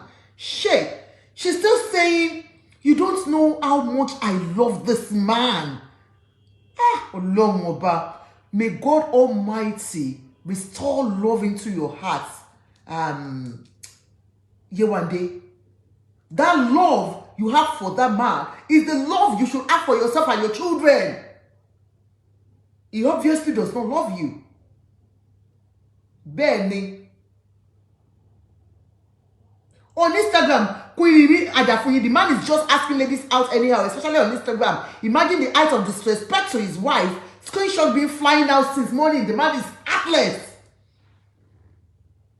Screenshots of ladies between him and ladies, different ladies, one or two, three, almost 500 ladies. Me, mo mélòó ni kíní tó wà lábẹ́ ẹ̀gọ́ tó fẹ́, mélòó ló fẹ́ bá sùn, Mr. Abiodun, mélòó ló fẹ́ bá sùn, mélòó ló fẹ́ bá sùn, inú wo ni máa yẹn ti wá náà ká ọkọ̀ drag ìlú ẹ̀yẹn náà, mélòó ló fẹ́ bá sùn. The disrespect is so much, and that is what she was asking for. He is the father of my kids. Utun bebe. Unika Johnny nítorí Ọlọ́run. Ẹ̀yin Èké Àbídùn, gist lover. Àjọkẹ́, gbogbo yín tẹ́ máa ń ṣèké káàkiri. Unika jọ̀ọ́ ẹ má drag ọkọ òun. Unika jọ̀ọ́. Only because I still love that man. She said it in a very subtle way. I still love that man. Oh my God. My shoe. It's only God that can heal the hearts of women. I'm telling you. Even though we go through a lot. Just love her page. Say. Look at. Shembo. Obìnrin ló kọ ilé yo. Yewande husband a stupid man. The guy is just useless. A lady, one of the numerous ones who sending it to gist lover. Honestly, Yewande didn't deserve him. Most times when I check their post, I shake head and pity the woman. She fell into the wrong hand. Abiodun na dog. One of the ladies told about you. How touchy can this be for a married woman? When ladies are writing this about your husband.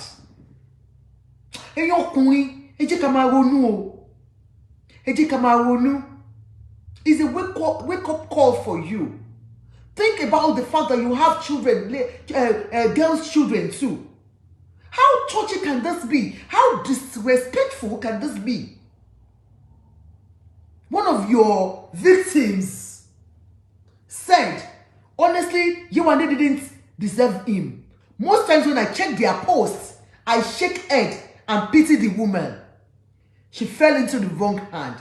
Abiodun na dog. Wọ́n la já ni ẹ́, wọ́n ní ajá ni ẹ́, wọ́n ní kíní tá wí yìí pé kíní ló gbé ìjọ ẹ ní títì ajá. Wọ́n la já ló gbé ìjọ Abiodun. The placenta was eaten by dog, and that's why, according to them, we call Lady Yellow saw. She said it was a dog that picked his placenta, and that's why he sleeps around. And you can so. Another one said that man is a flex. No be today matter. He sent me a message several years. Back now, after 3 years, I replied the Mumu man. I wish Sister Yewande God's best. She's really a good woman. Sometimes they don't know that even these ladies that you're going to toast, they know your wives. They've seen their ways of life. And they will look at you as a useless man if you don't know. They say the way this woman has been carrying you on her head like a gala. Call me, my sweet husband, my darling husband, my coco, my cupboard, my clinical. You like my hair? It's nice. Adekoya is beautiful. Women, stand on your own. I'm sorry to say. There's no love anywhere. I don't know. Maybe there's love. I don't know. Anyway, I wish Sister Yewande the best. Another she's a good woman. Another one said, this is sad. Men will tarnish person image, sha. I was so small then, maybe 21. Also 21 years. Instagram. These are men that I say will deceive women, where they will disgrace women, they will disgrace their wives. If he sleeps with this girl now, 21, this one will see you one day, another time, and she will say, yes, what is it? Now we are taking the same thing. If they chop banana, they chop the same banana with you. Who are you? And she will disrespect him, and then disrespect her, and then you will say, that girl is disrespecting me. I was so small then, or maybe 21. He was actively married then as well. Imagine. She send the DM. So we don't send the love. We send love. Thank you, sir. See your dimples. See your dimples. That's how they start. Some of them, me that I've told them I'm married though, they will still come, not to be Abiodun or not be Abiodun. I'm telling you that men, they will still come into my inbox. You are beautiful. You are fine. As if I don't know I'm a beautiful woman. Who told you I don't know? I'm beautiful. It's not you that will come and tell me, Pawon. You see your dimples, Pawon, as shower men. You better go and face your home, face your miserable lives, and see how you can take care of your home. Make your wife as beautiful as Adekoya is, and stop toasting up and down. I won't never see him toasting. I won't see your dimples. It's you that will tell her. She doesn't know she has dimples. Amen, sir. Thank you, sir. We don't need amen to you. Otuwabi, where are you based? I would so love to meet you if you really don't mind. I'm tripping already. Mr. Abiodun Onishino. Mr. Abiodun Onishino. I will be toast to 21 years old. Look at it. I shake again Yola Abiodun. I'm 21 years. No toast you. No be sita. No touch you. Sita. See your dimples. See your dimples. I like Loduti. Yahweh fine to. Fine girl to basically buy virgin. 21 to lọ báyìí bóyá ti já gbogbo tí ìfún àtọ́dún ẹ ti já tán mi ò bú ẹja rẹ ọmọ mi tó sọ̀rọ̀ ó mọ̀. Ṣùgbọ́n you can still go and be saying see your dimples. Yeah, pa wọ́n. Torí o fẹ́ ṣe kíni, o fẹ́ já pátá díẹ̀ náà ni, kò sí nǹkan mi tó fẹ́ ṣe, o fẹ́ gba pátá díẹ̀ ni lórí Instagram. o tún ní where are you based? O ti ń béèrè lọ́wọ́ ẹ̀ ní ńbolo ń gbé ńbolo wà. Ṣé kò ní àbí Ìbàdàn kò síbi tí mi ò lè wẹ̀ wá? I would so much love to meet you. I don't mind. I am tripping already. Oníṣekúṣe Mr. Shinolabi. Oníṣekúṣe Mr. Shinolabi. Oníkíní ńlá tí ò mọ ibi tá à ń tọ́jú ẹ̀ sí. Ó fi pamọ́ síbi tó yẹ kó wà. Ṣó dáa Mr. Abiodun wá ń gbé kíní yẹn ó ń há kiri. Ó sọ di souvenir on the internet. Internet souvenir, Mr. Oni internet souvenir. Ó ń pín kiri. Kò dáa o Mr. Abiodun. And you are saying you are tripping already for a lady you have not seen? Nǹkan tí kẹ̀yẹ́ sọ ní ó dé tí ò tó wọn ò rí ó lóun ti ń trip already. Ṣé o mọ̀ bóyá ó tiẹ̀ lè stand ìyàwó ẹ̀ tó bá rí àbí kò ṣàbátà ń lo filter káàkiri yìí ni? Torí orí mi tí mo lo filter oníyé pa wọ́n oníoró alágbèrè ọkùnrin. Ọmọ yẹn wá rẹ́rìn ó lóun rẹ́rìn. I smiled. Only thanks for the compliments. Next thing, only you're so cute. Picture kan lórí o, àbáwọn picture, àwọn internet picture tá à ń ṣe yìí, àwọn filtered picture tá à ń ṣe yìí o, ni Mr. Souvenir ló fẹ́ kúlé o. Mr. Abiodun Ishola Thomas, that's his name. Mr. Abiodun Ishola. That's from his the screenshot from ladies. Àwọn ladies tó toast ni o. So it's not about lying on him. He cannot say he did not do it. Ó tún sọ fún girl yẹn ọmọ 21 years old. You are so cute and beautiful. Ulu fine bàjẹ́. In fact, Yewande ò lè dúró lẹ́gbẹ̀ẹ́.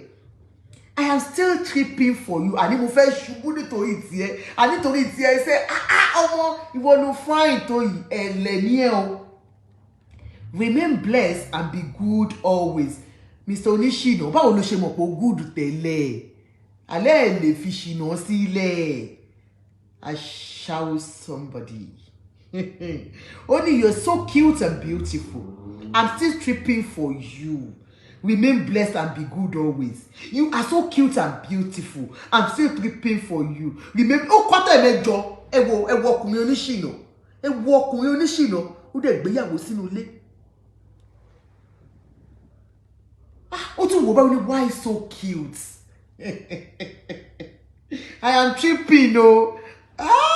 Ṣìnà ló máa pẹ̀yàn ọkùnrin Nàìjíríà. Bọ́ọ̀ ní owó lọ́wọ́, wá ìṣe ṣìnà. Kò sí owó lọ́wọ́ o, ṣùgbọ́n owó ṣìnà yẹn wọ́n máa wá.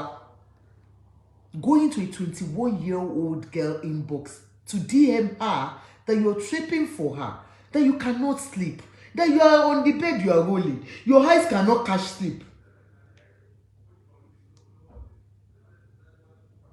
Ṣé ti gbọ́ ìkan ló tún send another DM sí ó see another DM to Gist Lover ó ní ọba good evening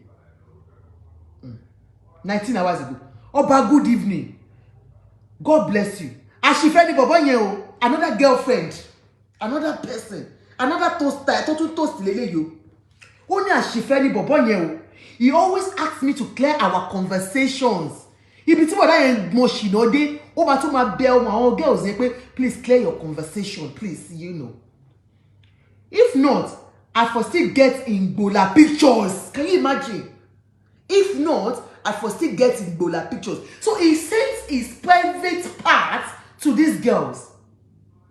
One thing I want to know about this private parts that you guys send around is it for us to know how big it is? I don't know.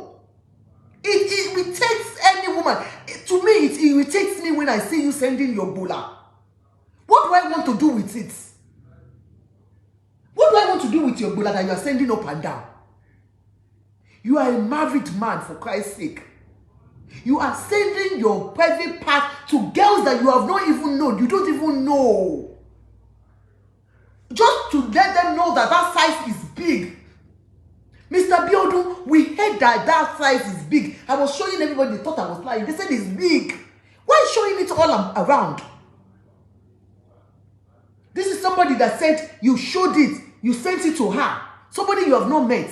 You're still toasting her, still asking her out, and you're sending your private parts, your pennies, you're sending it to her to evaluate, to check it out.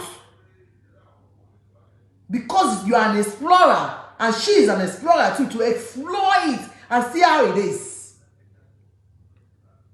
Oh my God, why did you delete it now and see? We should have just, I would have shown it here. Kongibo la Mr. Abiodun. Maybe by the time it flies around, and I'm sure we are still yet to see. But I want to send the Golasi, you better go and beg them. Because I know on Telegram, this number will bring it out. I'm sure we will see it very soon. We'll see it very soon. You are quick at sending your private parts to women for them to evaluate it. Kí mo fẹ́ fi okun ńlá ṣe? Ẹ jọ̀ọ́ nítorí Ọlọ́run, kí mo fẹ́ fi okun ńlá ṣe? Kí mo fẹ́ fi okun ńlá ṣe? Ṣé mo fẹ́ fi gbowó ní báńkì ní ẹgbàá mi? Ṣé mo fẹ́ fi ra jewelry lọ́wọ́ àdúní gold ni? Kí ni mo fẹ́ fi okun ńlá ṣe? When you are toasting a girl, you cannot send her a check of 1 million naira to start with. You're sending her your rubbish okonla. Kí ni fẹ́ fi ṣe? Next time you are coming to toast me, don't toast me with oko. Thank you, Yewande Adekoya. If you want to toast me with money. You're sending your stupid nonsense bola. Onidoti bola. I see a man doing that as onidoti. I want nonsense. Yemi Ogunmola. Don't go to your inbox. They are sending Okonla. Nínú àwẹ̀. Even bad when it's any. They send Okonla kilo te. And your more your coin. Only thank God now they show me. I know they send mine. Look at a girl of another girl. Only thank God. Not even that 21 years old. Though, another one. Binta or something. Look at. Only thank God I don't send mine. Now if they send his own. If they born him well in Papa well, he should debunk it. Essential Olori Shode said he is Okosisi. He wants to be a community father. Ni. Emma Dalong. Community father. Instagram Oloko souvenir. And she said, if them born in Papa well, only Mr. Abiodun to ba biyere. Get you know sabe you call no to toast. Only to ba biyere ko wa debunk e pe go lohun pa. Po send oko sohun. Only to ba biyere. Justice for Yewande. Only to ba biyere, Mr. Get you know sabe bó ṣe ṣe. Ó ṣe báyìí, to ba biyere, ko wa sọ pé send oko sohun. Local souvenir. Abiodun Shola Owuni. Screenshot life and direct. This is the man. Àwọn fàwọ̀rajà ọkùnrin lóríṣiríṣi. Fàwọ̀rajà. Ó wá lọ bá gẹ̀yẹn. This was when. This is him. You don't do well, though. Not fair at all. That's why I refuse to sleep with you. I don't offend you and I will block you. Now so they disturb me. With rashes on his back, on the cream gidi. Now so they disturb me. Now because of my own fiance, that's why I delete some of his messaging. That guy too like women. This one said she has a fiance, and that's why she's been deleting the messages. If not, we will have seen the real Okonla. She said, Olori buruku somebody ni. Wo ṣe ń bú ọkọ celebrity. Wo ṣe fi rẹ̀ wọlé. Wọ́n pè é lórí burúkú, calling you names. And that's why I said, you don't know the torture you're giving your wife by doing all this rubbish. You don't know the disgrace. You can imagine being at home one day and somebody calls you.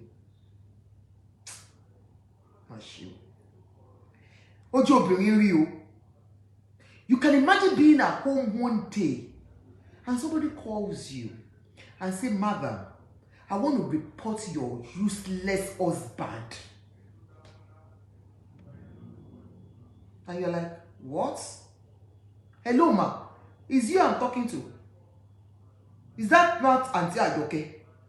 Is that not Adekoya? Like, what's her name? Yewande? And then we fẹ́ fi ẹjọ́ ọkọ lórí burúkú tó gbé sínú ilé. Ẹjọ́ ma no respect yín gan ni because man rí online. Èèyàn dáadáa ni yín. Ẹ máa ń ṣe fíìmù tó wù wá. Ẹ máa ń múnú wa dùn. Ẹ kì í ṣèrànù. Ṣùgbọ́n lórí burúkú lọkọ tẹ́ gbé sílé. How will you feel as a man if that thing comes to you? A big shock. And they show your wife all this, your messages. Or they send your husband, you as a woman that you're watching me, they send your husband's manhood to you. His bola, his manhood, they send it to you. At least you know it. Even if his face is not showing, or if his thing is showing, some will even take it with their full body. How do you feel? Hey, did you come out for you? That can destabilize you for life. I thought this belongs to only me. Even if it doesn't, and you're doing it, cheating behind me, must it be shared all around? Instagram souvenir. That Abiodun is a very stupid guy, just lover. He has been on my WhatsApp since 2019. Another one. He is really a dog. Uni aja ni Mr. Abiodun. Owo Uni aja gidi ni Mr. Abiodun. He doesn't respect that lady in any way. It's a lady that's writing this to Gislover. That you don't respect Yewande at all. That you are a dog. Uni aja ti o sin ti o le basun. Ma ṣe o.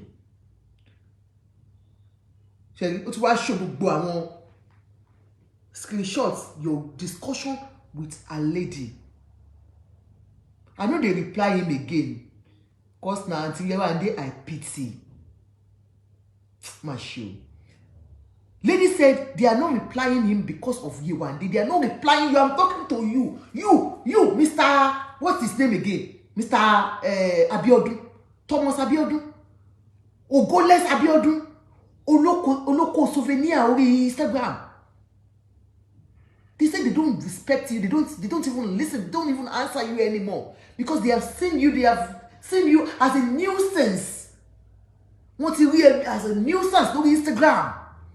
That goes about in, DMing babes all around and sending your bola to them. What you really useless person. Hey, you go. Hey. Where go? Oh my shoe. How do me from Yewande? It's a sad one for Yewande. I'm telling you. Not even from somebody like you. Oh, logo now. Omo, you don't be a jade. Yewande don't be a jade now. What do men really want?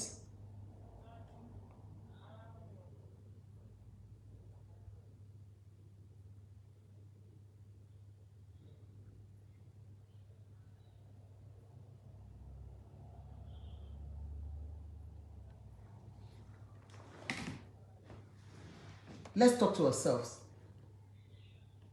Some men are naturally shameless. And you can't shame the shameless. With the little we have seen, we've heard about him, it's obviously one of those shameless ones.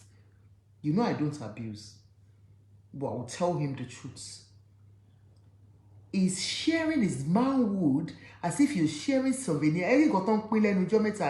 In parties, they now share fowl. They share chicken, live chicken. They share pepper. They share things, food stuff. I think it's time for them to be sharing dildo. And some of the videos can be a natural one like this man own, because I think he likes to share it around. So there's no point we hiding it. Mr. Abiodun, please bring your oko and let us go and share it in a party instead of you sharing it, DMing girls. Let's help you to share it in parties. I think it will be better than sharing it on Instagram. Kakuma share lórí party. Domestic abuse is deadly. Hey, Yola, please go and do sorry. Hello, bá wa ṣí da wọ́n daddy fẹ́ ṣí nu. Ẹ má kàn lé yín lé o, ẹ tètè má ṣe kejì náà, ẹ ṣe gan ni. Aba yín tọ́jú rice tó bá kù nílẹ̀. Domestic abuse is very deadly. This is what she said that she's gone through, emotional breakdown. Most women go through this. And this is what Yewande has gone through. Yewande, I want to talk to you woman to woman. A man that left you because you're complaining of his attitudes is not a good man. Forget about the fact that the marriage is 8 years and you're a star, a celebrity. You have not failed in any way. Don't look at yourself as a failure. That's one of the things women go through. I don't want to be seen as a failure. I want to try my best to keep this marriage. What will the society say? What will my family say? What will I tell my children when they grow up?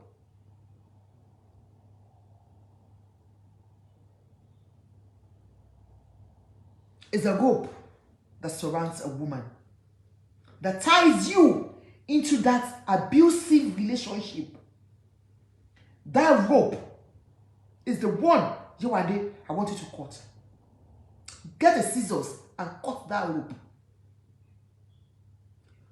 What will people say will kill you, just the way it killed this girl.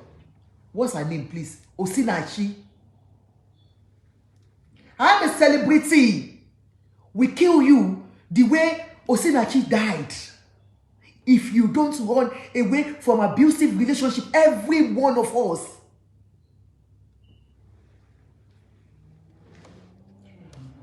What will my church members say? What will my pastor say? Will kill you the way Osinachi is being killed.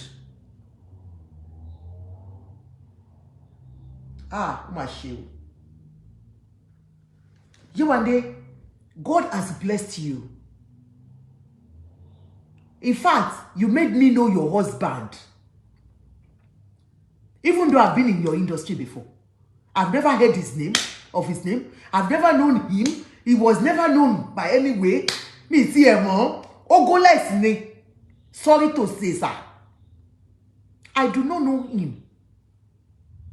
You brought him into limelight. You gave him that fame if you don't know. He might be the one that brought you to the industry, but you gave him the fame. That Ogo Atupato niye, iwo gan lo fun Yetunde to ba mo, Yewande. Ogo Atupa, tí Mr. Thomas tó gbé dání yẹn, ìwọ ló fún. My darling, èmi ẹ lójú o. You are a young girl. People will beg you, go back to the relationship. Once an abuser is always an abuser. If you said you have gone through therapy before, I can imagine how long you have been patching this. Frankly speaking, you are better off than an abusive partner, whether you are a man or a woman. Maybe you are not getting me. You are better off as a single person than being with an abuser. Whether an emotional abuser, or a financial abuser, or a physical abuser, or a psychological abuser, whatever, an abuser is an abuser. They can never change. They are narcissists in nature. They want that control. It's all about control to them. No matter what you do, you can never get it right with them. Narcissists anymore. They tell you what to do. They take control of your life totally. Maybe you're not getting me. Yewande, maybe God is taking you off that place for a purpose in life. For you to fulfill your purpose in life.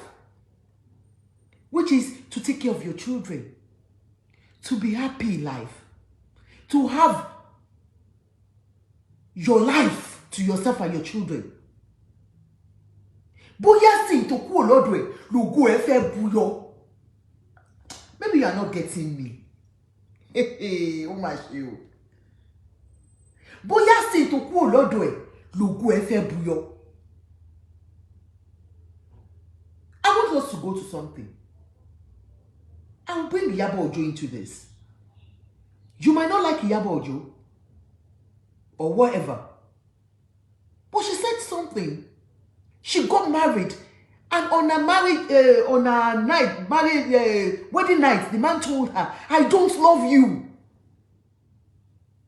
If a man can come boldly to say, "I do not love you," and she patched that marriage for 2 years, or for how many years? I don't know, sorry. And she stood in there because of the kids. She had first one, second one. She left the marriage. After years, look at how well Iyabo Ojo is doing. You might not like her. I don't care whatever you feel about her. But she's not doing well by herself. Whether you like call her Ashawo, call her she got her money from clinic from morning till night. But she's doing well by herself. As a single mother. Being a single mother wouldn't kill you. Yewande, I'm not saying you should follow that step. I'm just telling you that an abuser will be an abuser for life. If people tell you, go, you know what, a marriage is full of up and down, let them go and stay there and die in that marriage. Who told you that we don't know that marriage is full of up and down? We know. I do say when a marriage does not include abuse, you can stand it to anywhere. But when it comes to abuse, please do not stand it. For the sake of the children too. Do you know how long Yewande has been going through this? And because of the fact that she's going through this, she will neglect her children. The children's welfare, well-being will not be paramount to her. Because she's thinking of this. Don't let me call him names. She's thinking of that man. She's thinking of all the troubles he's bringing to her. She cannot concentrate on her career. No way. She cannot do well on her career.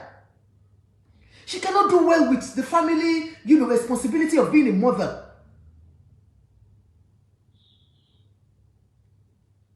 It affects everything about her. She cannot even take care of her appearance. And you tell me that woman will not go into depression. How are we even sure? Because she's talked about therapy now. How are we sure she's not even gone through depression in the process of all she's gone through with this man? What are we talking about? And you want us to hang into this marriage? Hang on? Why are we Nigerians like this now? Why are we Yorubas like this? Especially we Yorubas. Ilé ọkọ mi ni máa kú sí. Ilé ọkọ ọmọ mi ni ilé bàbá ọmọ mi ni máa kú sí. Wọ́n á lùwẹ̀, àwọn mi wọ́n máa lù wọ́n bí bàrà ni, lílù pani bí àlùbẹ́ǹdì bí bẹ̀bẹ̀ kíní kan tó máa ń sọ, bẹ̀bẹ̀ lọ bíu. Beating day and night. But you're hanging on to that marriage because of the society. If Yewande had left that marriage without saying anything, maybe 2-3 years ago and joined the bad wagon out there, we would have, named her different, we would have given her different names. Oloshi, Aṣẹ́wó, Onírànù, gba àwọn nollywood yìí ṣá, yẹ̀yẹ́ pretty, oníṣekúṣe, wọ́n lè gbé ilé ọkọ. We would have given her 1,001 names. But she stood in there because she thinks it's going to be better. Nothing they go better when it comes to abuse. An abuser will always be an abuser. Me, I dey tell you now. An abuser will not, and they do not see it as an abuse. They see it as helping you out. That's one thing you don't know. Narcissists, they see it as helping you out, shielding you from friends. This is the type of man, Yewande, if you know what I mean, that will be telling you, don't move with all these useless celebrities like we. Don't move with àwọn Ìyábọ̀ Òjó. Má move pẹ̀lú Bímbọ́ Ọ̀ṣun. Má move pẹ̀lú kíní kan. Aṣẹ́wó ni wọ́n o. Kíní kan ni wọ́n. They will paint every other person bad in front of you. Because they don't want you to mix with them. They want to have that 100% control over you. Over your finance, over what you wear, over what you do, over your job, over your friends, over your family. That is who they are.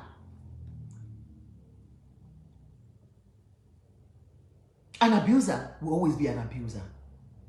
And you know what I mean when I say it, Yewande, I'm sure you'll have seen these traits in him. Even though he does his own bad stuff out there, he will still want to keep you at home and keep you away from people that will let you see lights, that will make you see reasons, that will make you see things in a positive ways. Oh, my shield there from everything. They want submission, they want attention. You're right, essential Lord, and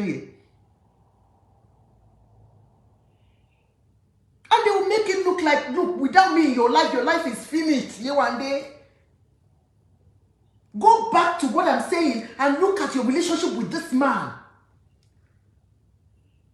If I am not telling you the truth, then don't take my advice. This man will make you feel without him in your life, you cannot do anything. Yewande. Emi ma mo protect her from àwọn olórí book. Wọ́n ti bá yé ẹ̀jẹ̀ ní industry. Emi ma mo protect her. Tí ó bá ṣe mí. Mo mọ industry bó ṣe ń go. They are bad in this industry. It's because of me. Torí tí ẹ̀gbọ́n mo ti lọ sọ́dọ̀ babaláwo kan ní Ṣàgámù. Torí tí ẹ mo ti lọ sọ́dọ̀ babaláwo kan ní Mushin. Torí tí they will make it look like without them in your life is finished. And then you put all your hopes on them. Because onígbàgbọ́ total ìgbàgbọ́ lórí wọn. Yewande, the ball is in your courts. But an abuser will always be an abuser. I will say it 100%, they don't change. They get worse. They don't get better. They will move from being emotional to being from emotional to psychological. They will move from there. They will financially abuse you. They move from there to physical, which is the last one. By the time you start complaining, Yewande, you will see beating. How you any look on your con to yẹ pé ẹnu ẹ awu tó yìí. Àwa kọ́ la máa gbà ilé ìgbà yìí. A fẹ́ lu ẹ̀pà tó bá tún padà lọ bá. Because they graduate, they don't get better. They get worse. Tó bá dé jẹ́ pé tó máa lu èèyàn pa. And they are the most jealous one. They can't bear to see you with any other person. They can't bear to see you with any other person. They want to have you totally. And when they don't want to cheat on you. Wọ́n tún máa sọ ẹ́ di ẹni yẹ̀yẹ́ láàrin àwùjọ. And people will tell you to go back into such relationship so that you go and die there. So that they will bring out your dead body like they brought out dead body of Osinachi. May your soul rest in perfect peace. May that man, the monster, may he go for it in the mighty name of Jesus. Osinachi. My shield.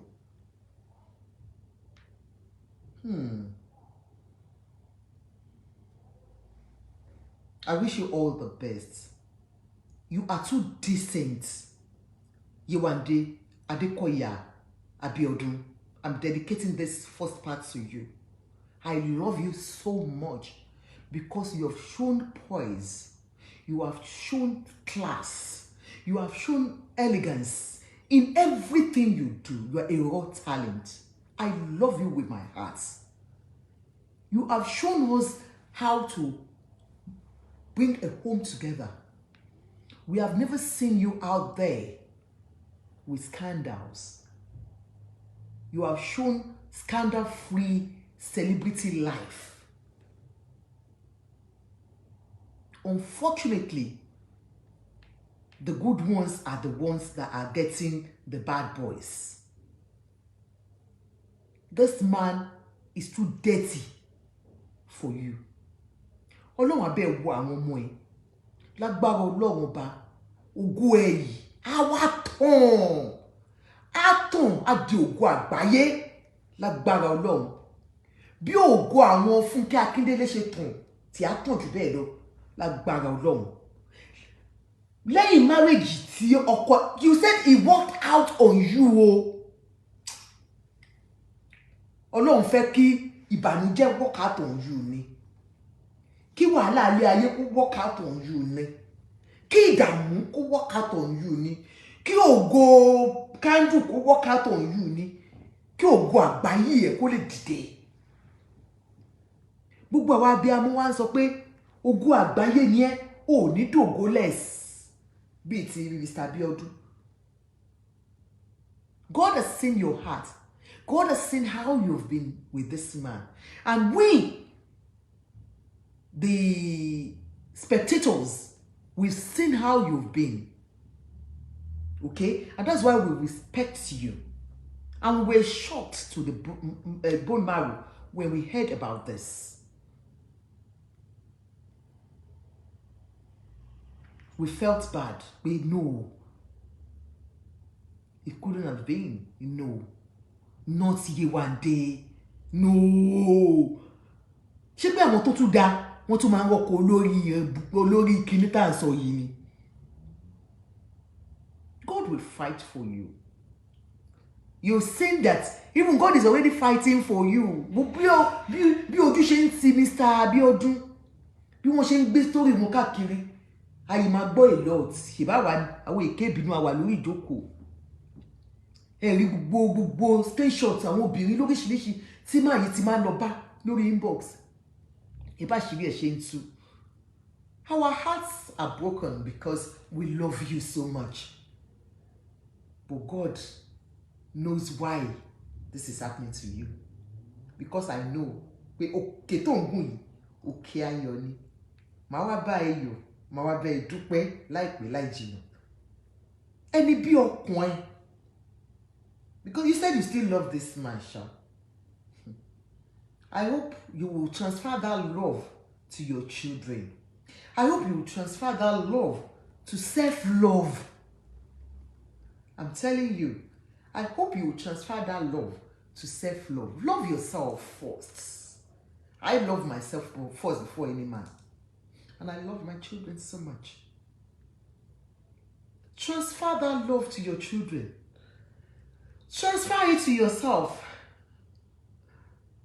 So that you will not be heartbroken again. Even tó bá parí ìjà yẹn fún yín o, bóyá fẹ́ padà lọ jẹ̀yà o. I don't know. But be careful on how you love. He obviously does not love you. Maybe because it is virgin to you, it sees you as a precious stone, a precious one of virgin, and that's just it. Nothing else, nothing attached, no emotions, no love. It could be, but for you, unfortunately, you are so much in love with him, but it's not the type that you should be in love with. We don't know if he's been beating you because you won't tell us. But as things are going now, we shall get there. But you might know it. I will very soon. I wish you all the best, Yewande. I pray that God will guide you in your decision in life. In the mighty name of Jesus. And that's for you, Yewande. For you, Mr. Abiodun. Mo fẹ́ kẹ́ lọ tún ìwà yín ṣe. Mr. Abiodun, I hope you will learn from it.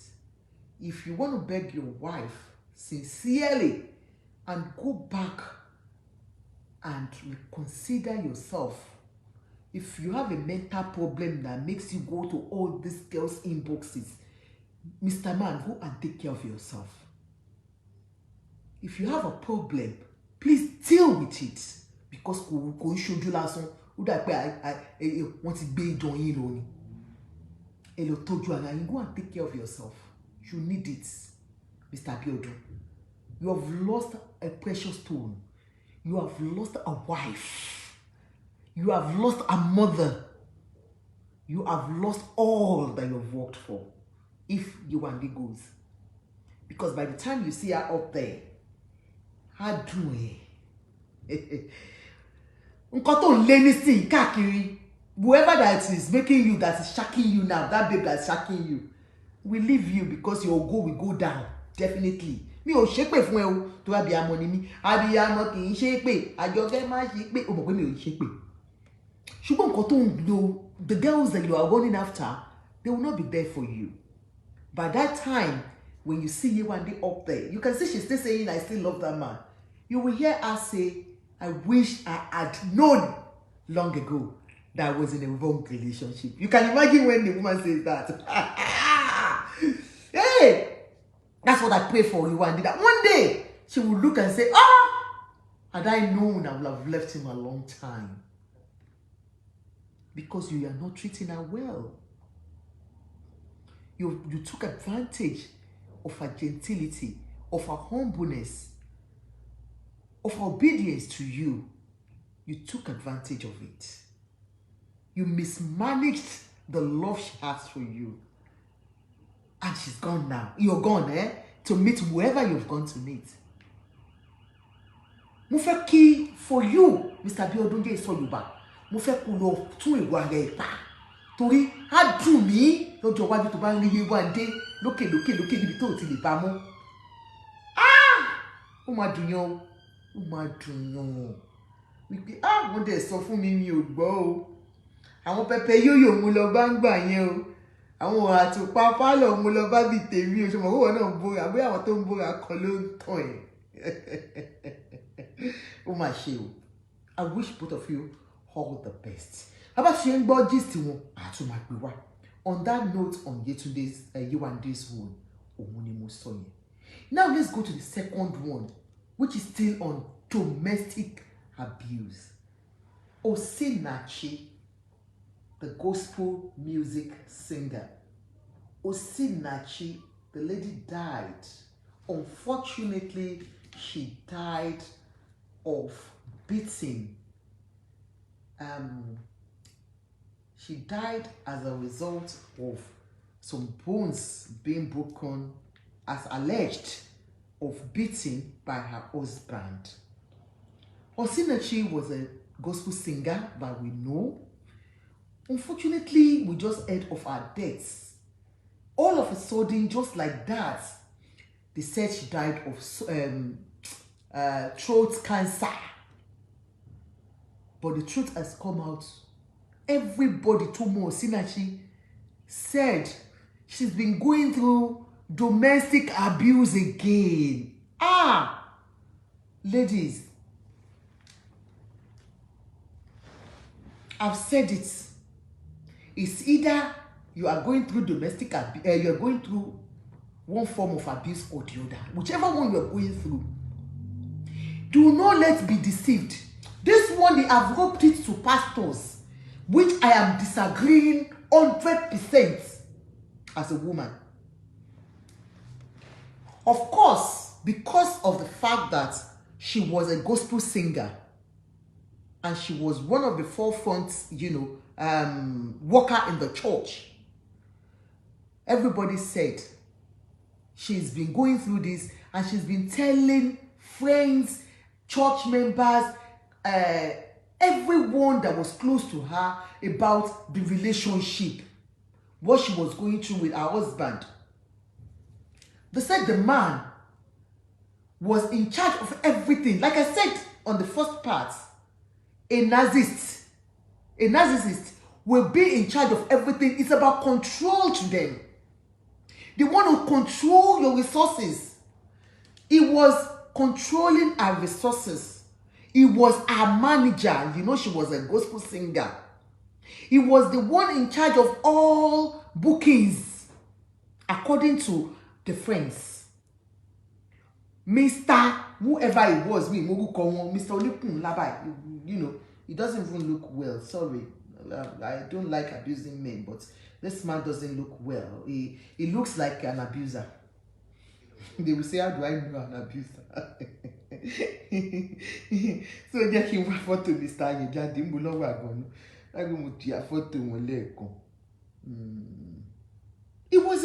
He wasn't a good person. They said he was always beating her. When you know you are going through one form of abuse or the other, why do we patch it as women? Especially when it comes to beating. I do say I can accommodate anything. But when it comes to a man beating me day and day in, day out, I cannot. Mélòó lára mi, tó máa fẹ́ lù mí pa, tó máa bá fine girl mi jẹ́. Mélòó ni? Mama jẹ́ kó fi gbogbo páṣípáṣí, gbogbo ojú tẹ́gbẹ́ tá bá tan filter gan ẹ̀rọ Ọlọ́run àbáyàn. Wà wá tún fi ẹ̀ṣẹ́ burúkú wá fi bàjẹ́. The man was beating her, controlling her finances, will not allow her to go for, even when she's been paid for concerts, musical thing, the Christian thing they do. He will not even allow her to go. One man, even a lot of people came out to talk about it now. How she had gotten money, being paid, and she would not be allowed to go. The man was virtually controlling everything about her. Isn't that she did not mind because as a Christian, you understand, as a Christian, she was supposed to live that life.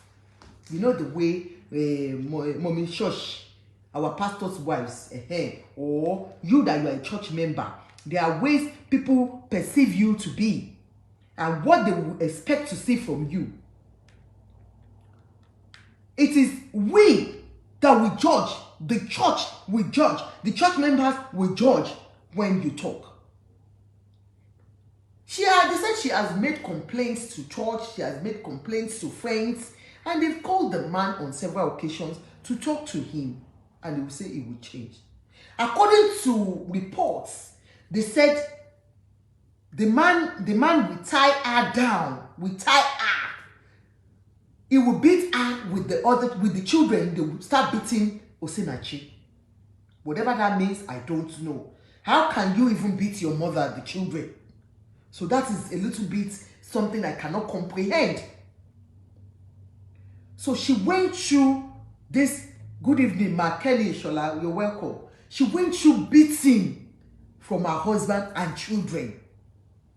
So maybe they have called her Ajay, they don't, in their own way of the Christianity one, everybody is a witch when it comes to, so I won't be surprised if she's been called a witch,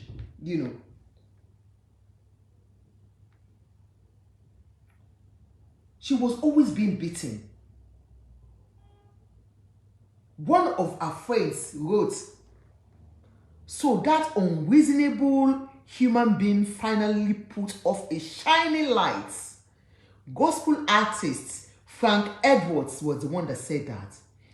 He reacted to the death of Osinachi Nwachukwu. Late Nwachukwu died Friday night in the hospital in Abuja. you can see everybody has been saying that this man has always beat that woman. He was always beating her. So a lot of people are coming out with evidences to show that she was actually telling everyone.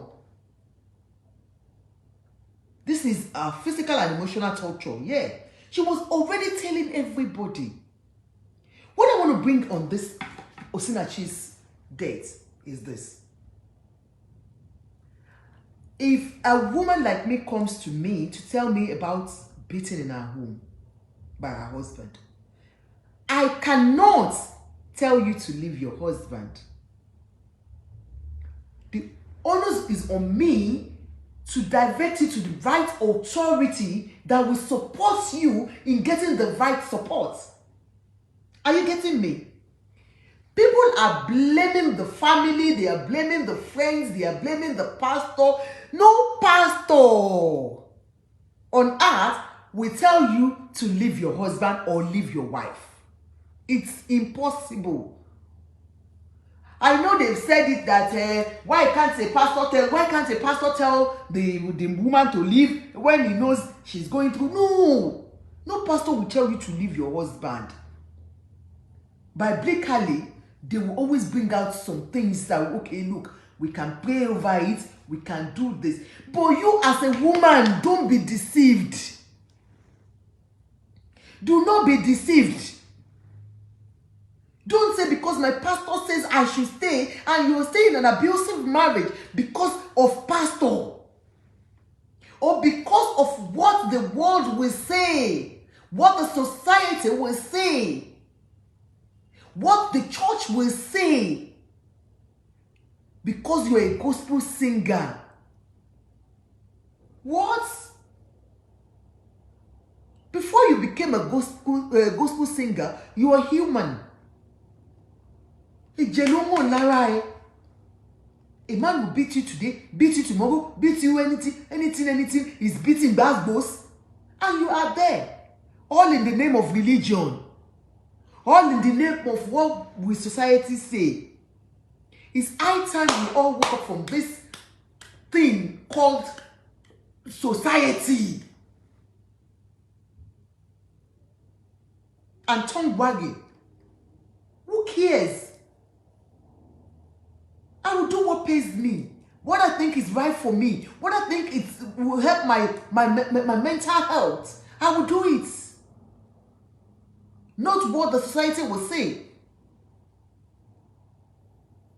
And that's why you can see most women now are taking it upon themselves to stand. I don't want to sound like I'm talking about women alone now. Because this happened to a woman, and that's why I'm basing it on a woman. And a lot of stories. There was one lady that called me earlier on. I wanted to talk about her, but not today because I'm tired. The same marital problem, the same abuse.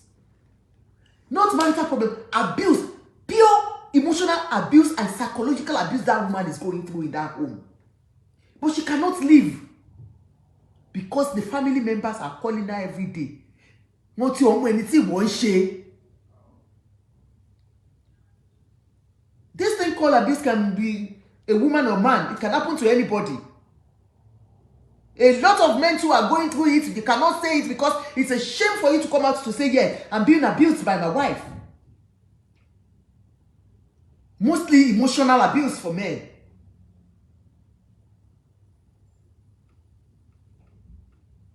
Women are being abused every day by their men. Sexual abuse. Because you're married to me doesn't mean you have to be sleeping with me every day. Some will even beat them and still sleep with them. And they will say, my pastor says I should not say no to my man. My imam says my man is my God. No, now it's wrong now. Now it's wrong. Now that she's late, what happens to her children? What happens to her ministry? What happens to that beautiful voice? She went with everything. Because of that simple mistake of not walking out when it's not working? Is it not better to walk out than being carried in a casket? My shoe. It's sad. It's time for us to educate ourselves on domestic abuse. I'm bringing in a life coach next week. This woman has gone through abuse. You've seen her on my Ninja Styles and Beauty Tips program. I've brought her twice. She's a fantastic speaker. She's going to be talking to us about domestic abuse. Who is an abuser? Who is a narcissist, sorry. Who is an abuser? Who is a control freak? She's going to be talking to us. You've seen her before. Beautiful woman. I call her a strong woman. She said, no, I'm not a strong woman. It's just that I know my onions, you know. She's good. When you have seen the red flag, please do not ignore it. Do not ignore it. An abuser will always be an abuser. Osinachi is gone. And we have seen some pastors come out because they are being indicted on this.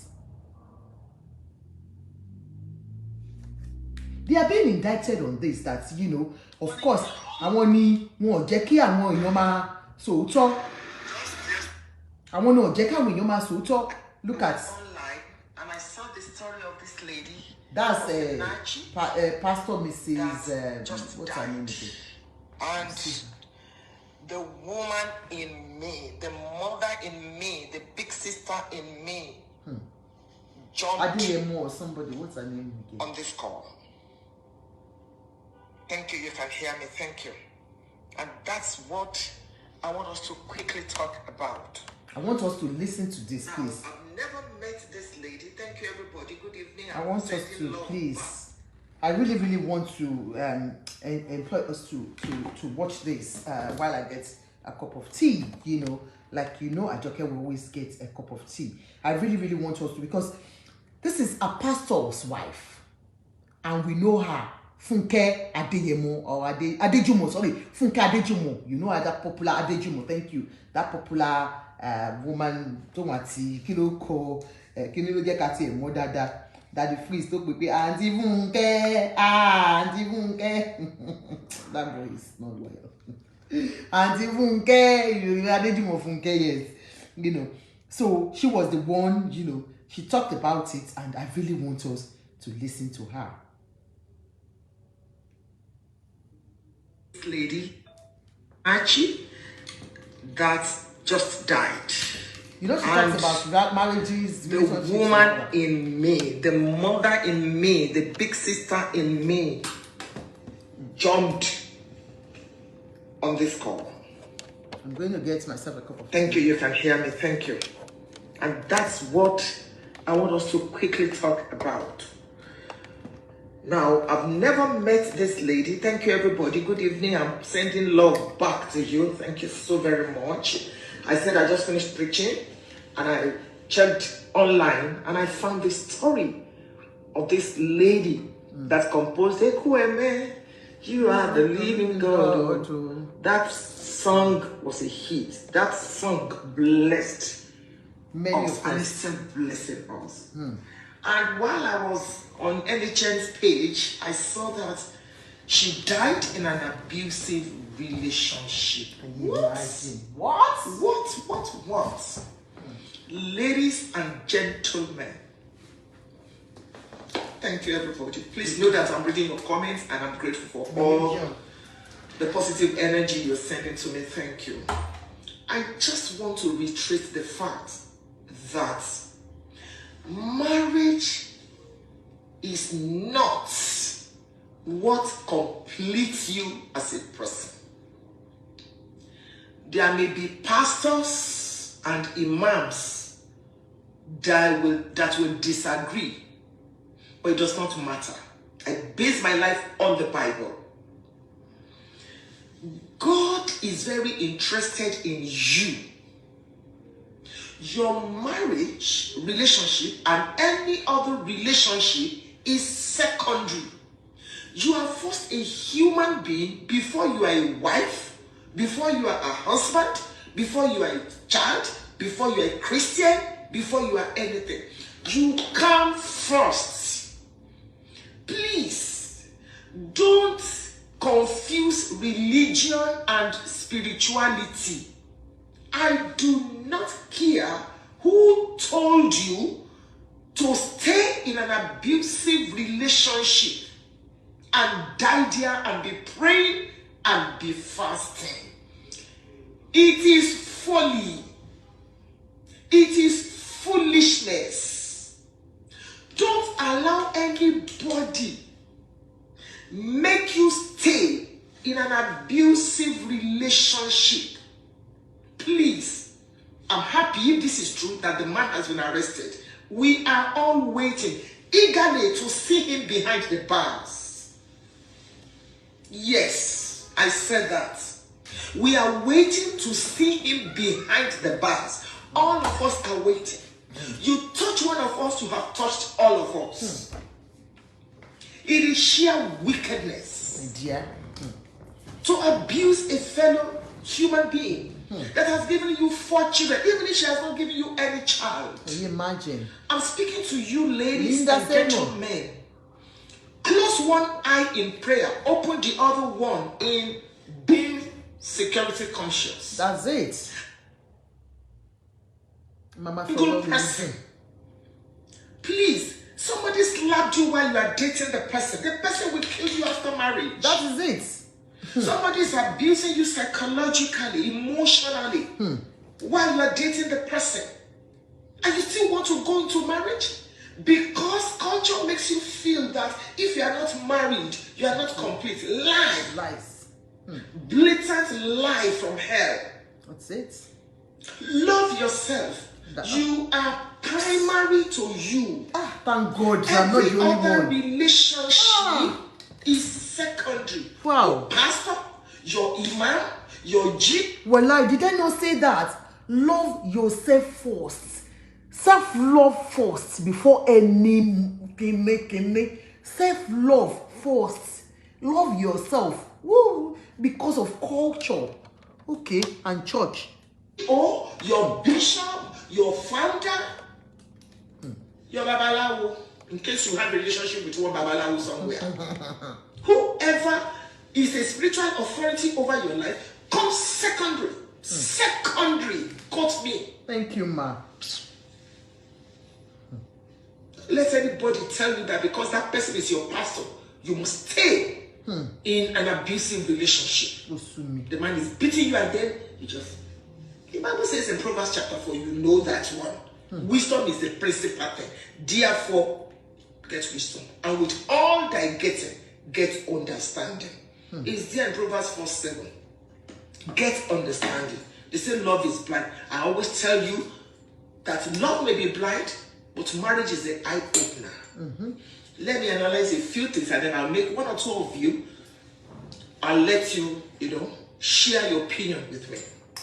Number 1, as a woman, please be economically empowered. Have your own. Parents, raise your girls to have their own.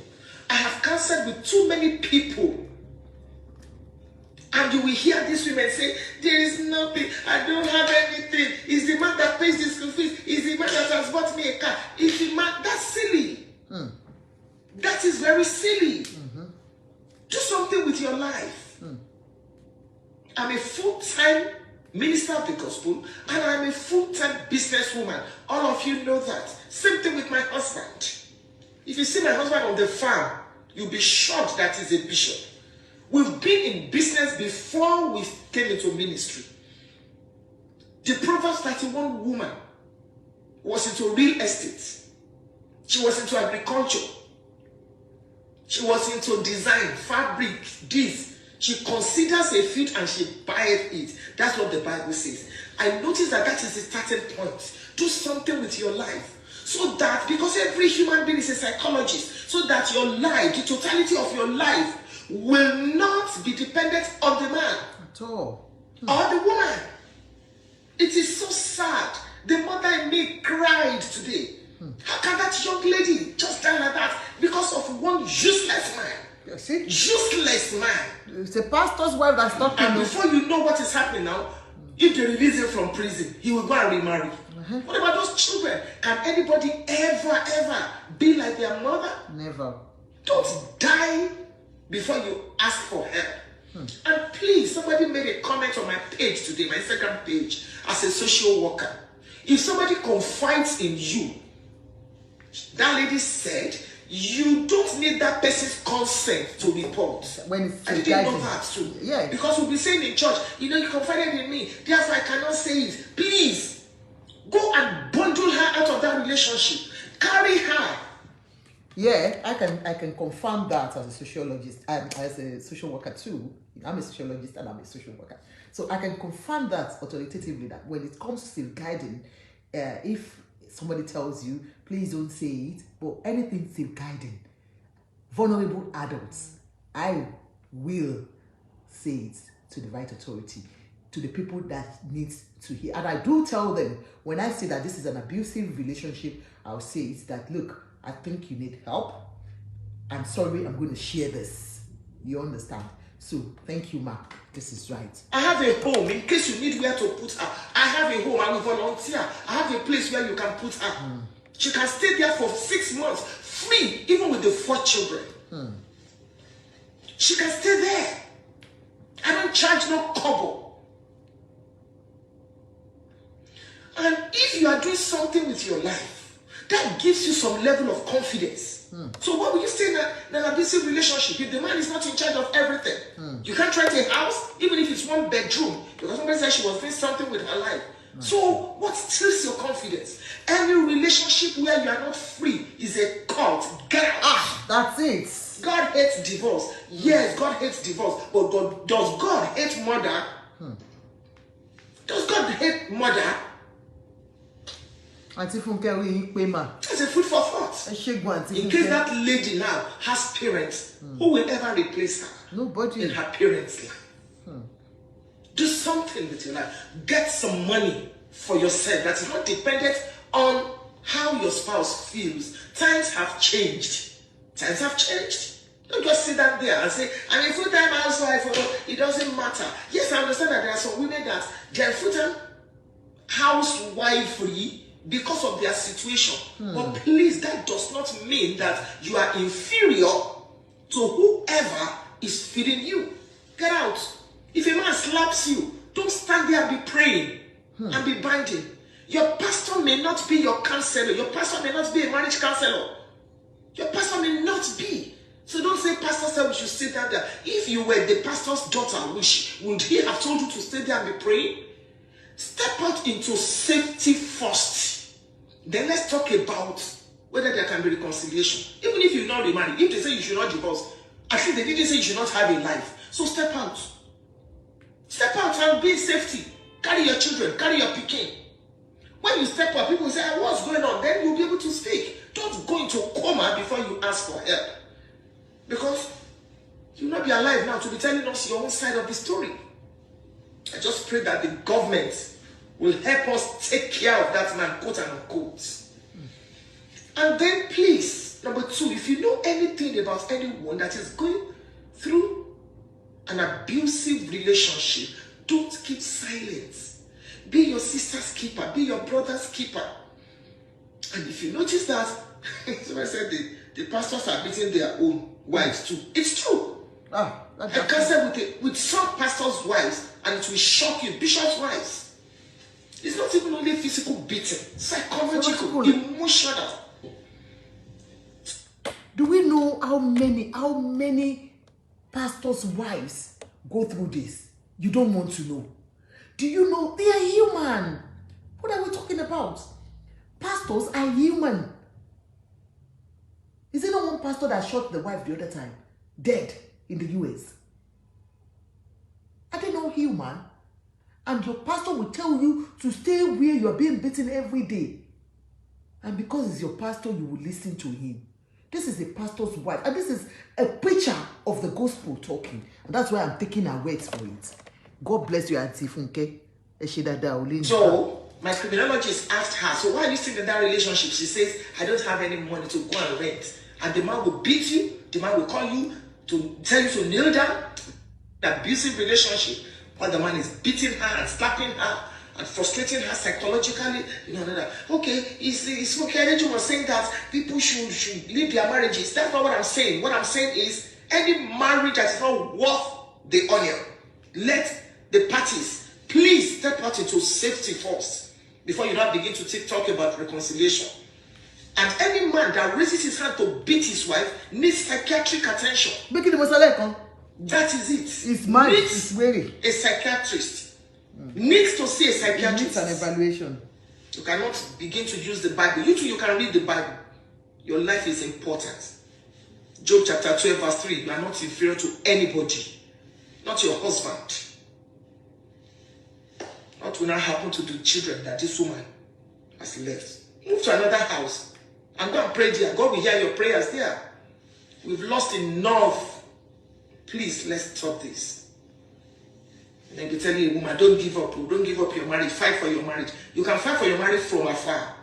You can fight for your marriage from another house. Not in the house of an animal that is beating you and killing you. I'm so sorry to say this. Let that man stay in jail. You say abortion, we must forgive. He must be born again. Let him be born again and be an evangelist in the prison. That's my take. I'm going to ask some of you. Yes, emotional abuse, psychological abuse, physical abuse. Don't take any. Everything is nonsense. Thank you, Find from a distance. Thank you, Auntie. Find from afar. Don't live with an animal. Some people, they do not even deserve to live among human beings. Why will you kill your wife? Okay, let me listen to a few of you. I was so upset tonight. Some of you just joined. I'm in Zambia. I just finished preaching. I got to my hotel room and I saw that news. It pained me. Not only you, man. So let me see who has a comment. You want to join? Send me a request. A few minutes, I should be done. We're saying no to abuse. No to abuse. A lot of you. So let me, I don't know, this first person I've accepted. Let him be an evangelist in the prison. Yes. There are people there that need to be saved. And he's a coward. Any man that beats his wife or kills his wife is a coward. And a beast. Let the person go. She has said it all. Funke don't talk calm. She don't talk everything when you need to. Telling you. So if you still did there, you see they think. If you're there and you're saying it, you know, I am confirming it to you that abuse is an abuse, an abuser is an abuser, and you do not change. Like we've been saying from that lady's story to this, an abuser will always be an abuser. They do not change. So, and any man, you men, that you can raise your hand to beat a woman, you are a beast. You are nothing but a beast. A man that needs evaluation, mental evaluation, because you are not well. It's sickening. It's a sickness if you don't know. So like I said, I will always say, do not condone an abuser. Do not stay in an abusive relationship. And mothers, like I read on somebody's update, she said, this is a time for mothers to advise their children that coming home is not, what did she put it? That it's not a bad idea than going to the grave. Let me see that. Raise your hands. She said, it's time for us, you know, to advise our children that coming home doesn't mean going out of life.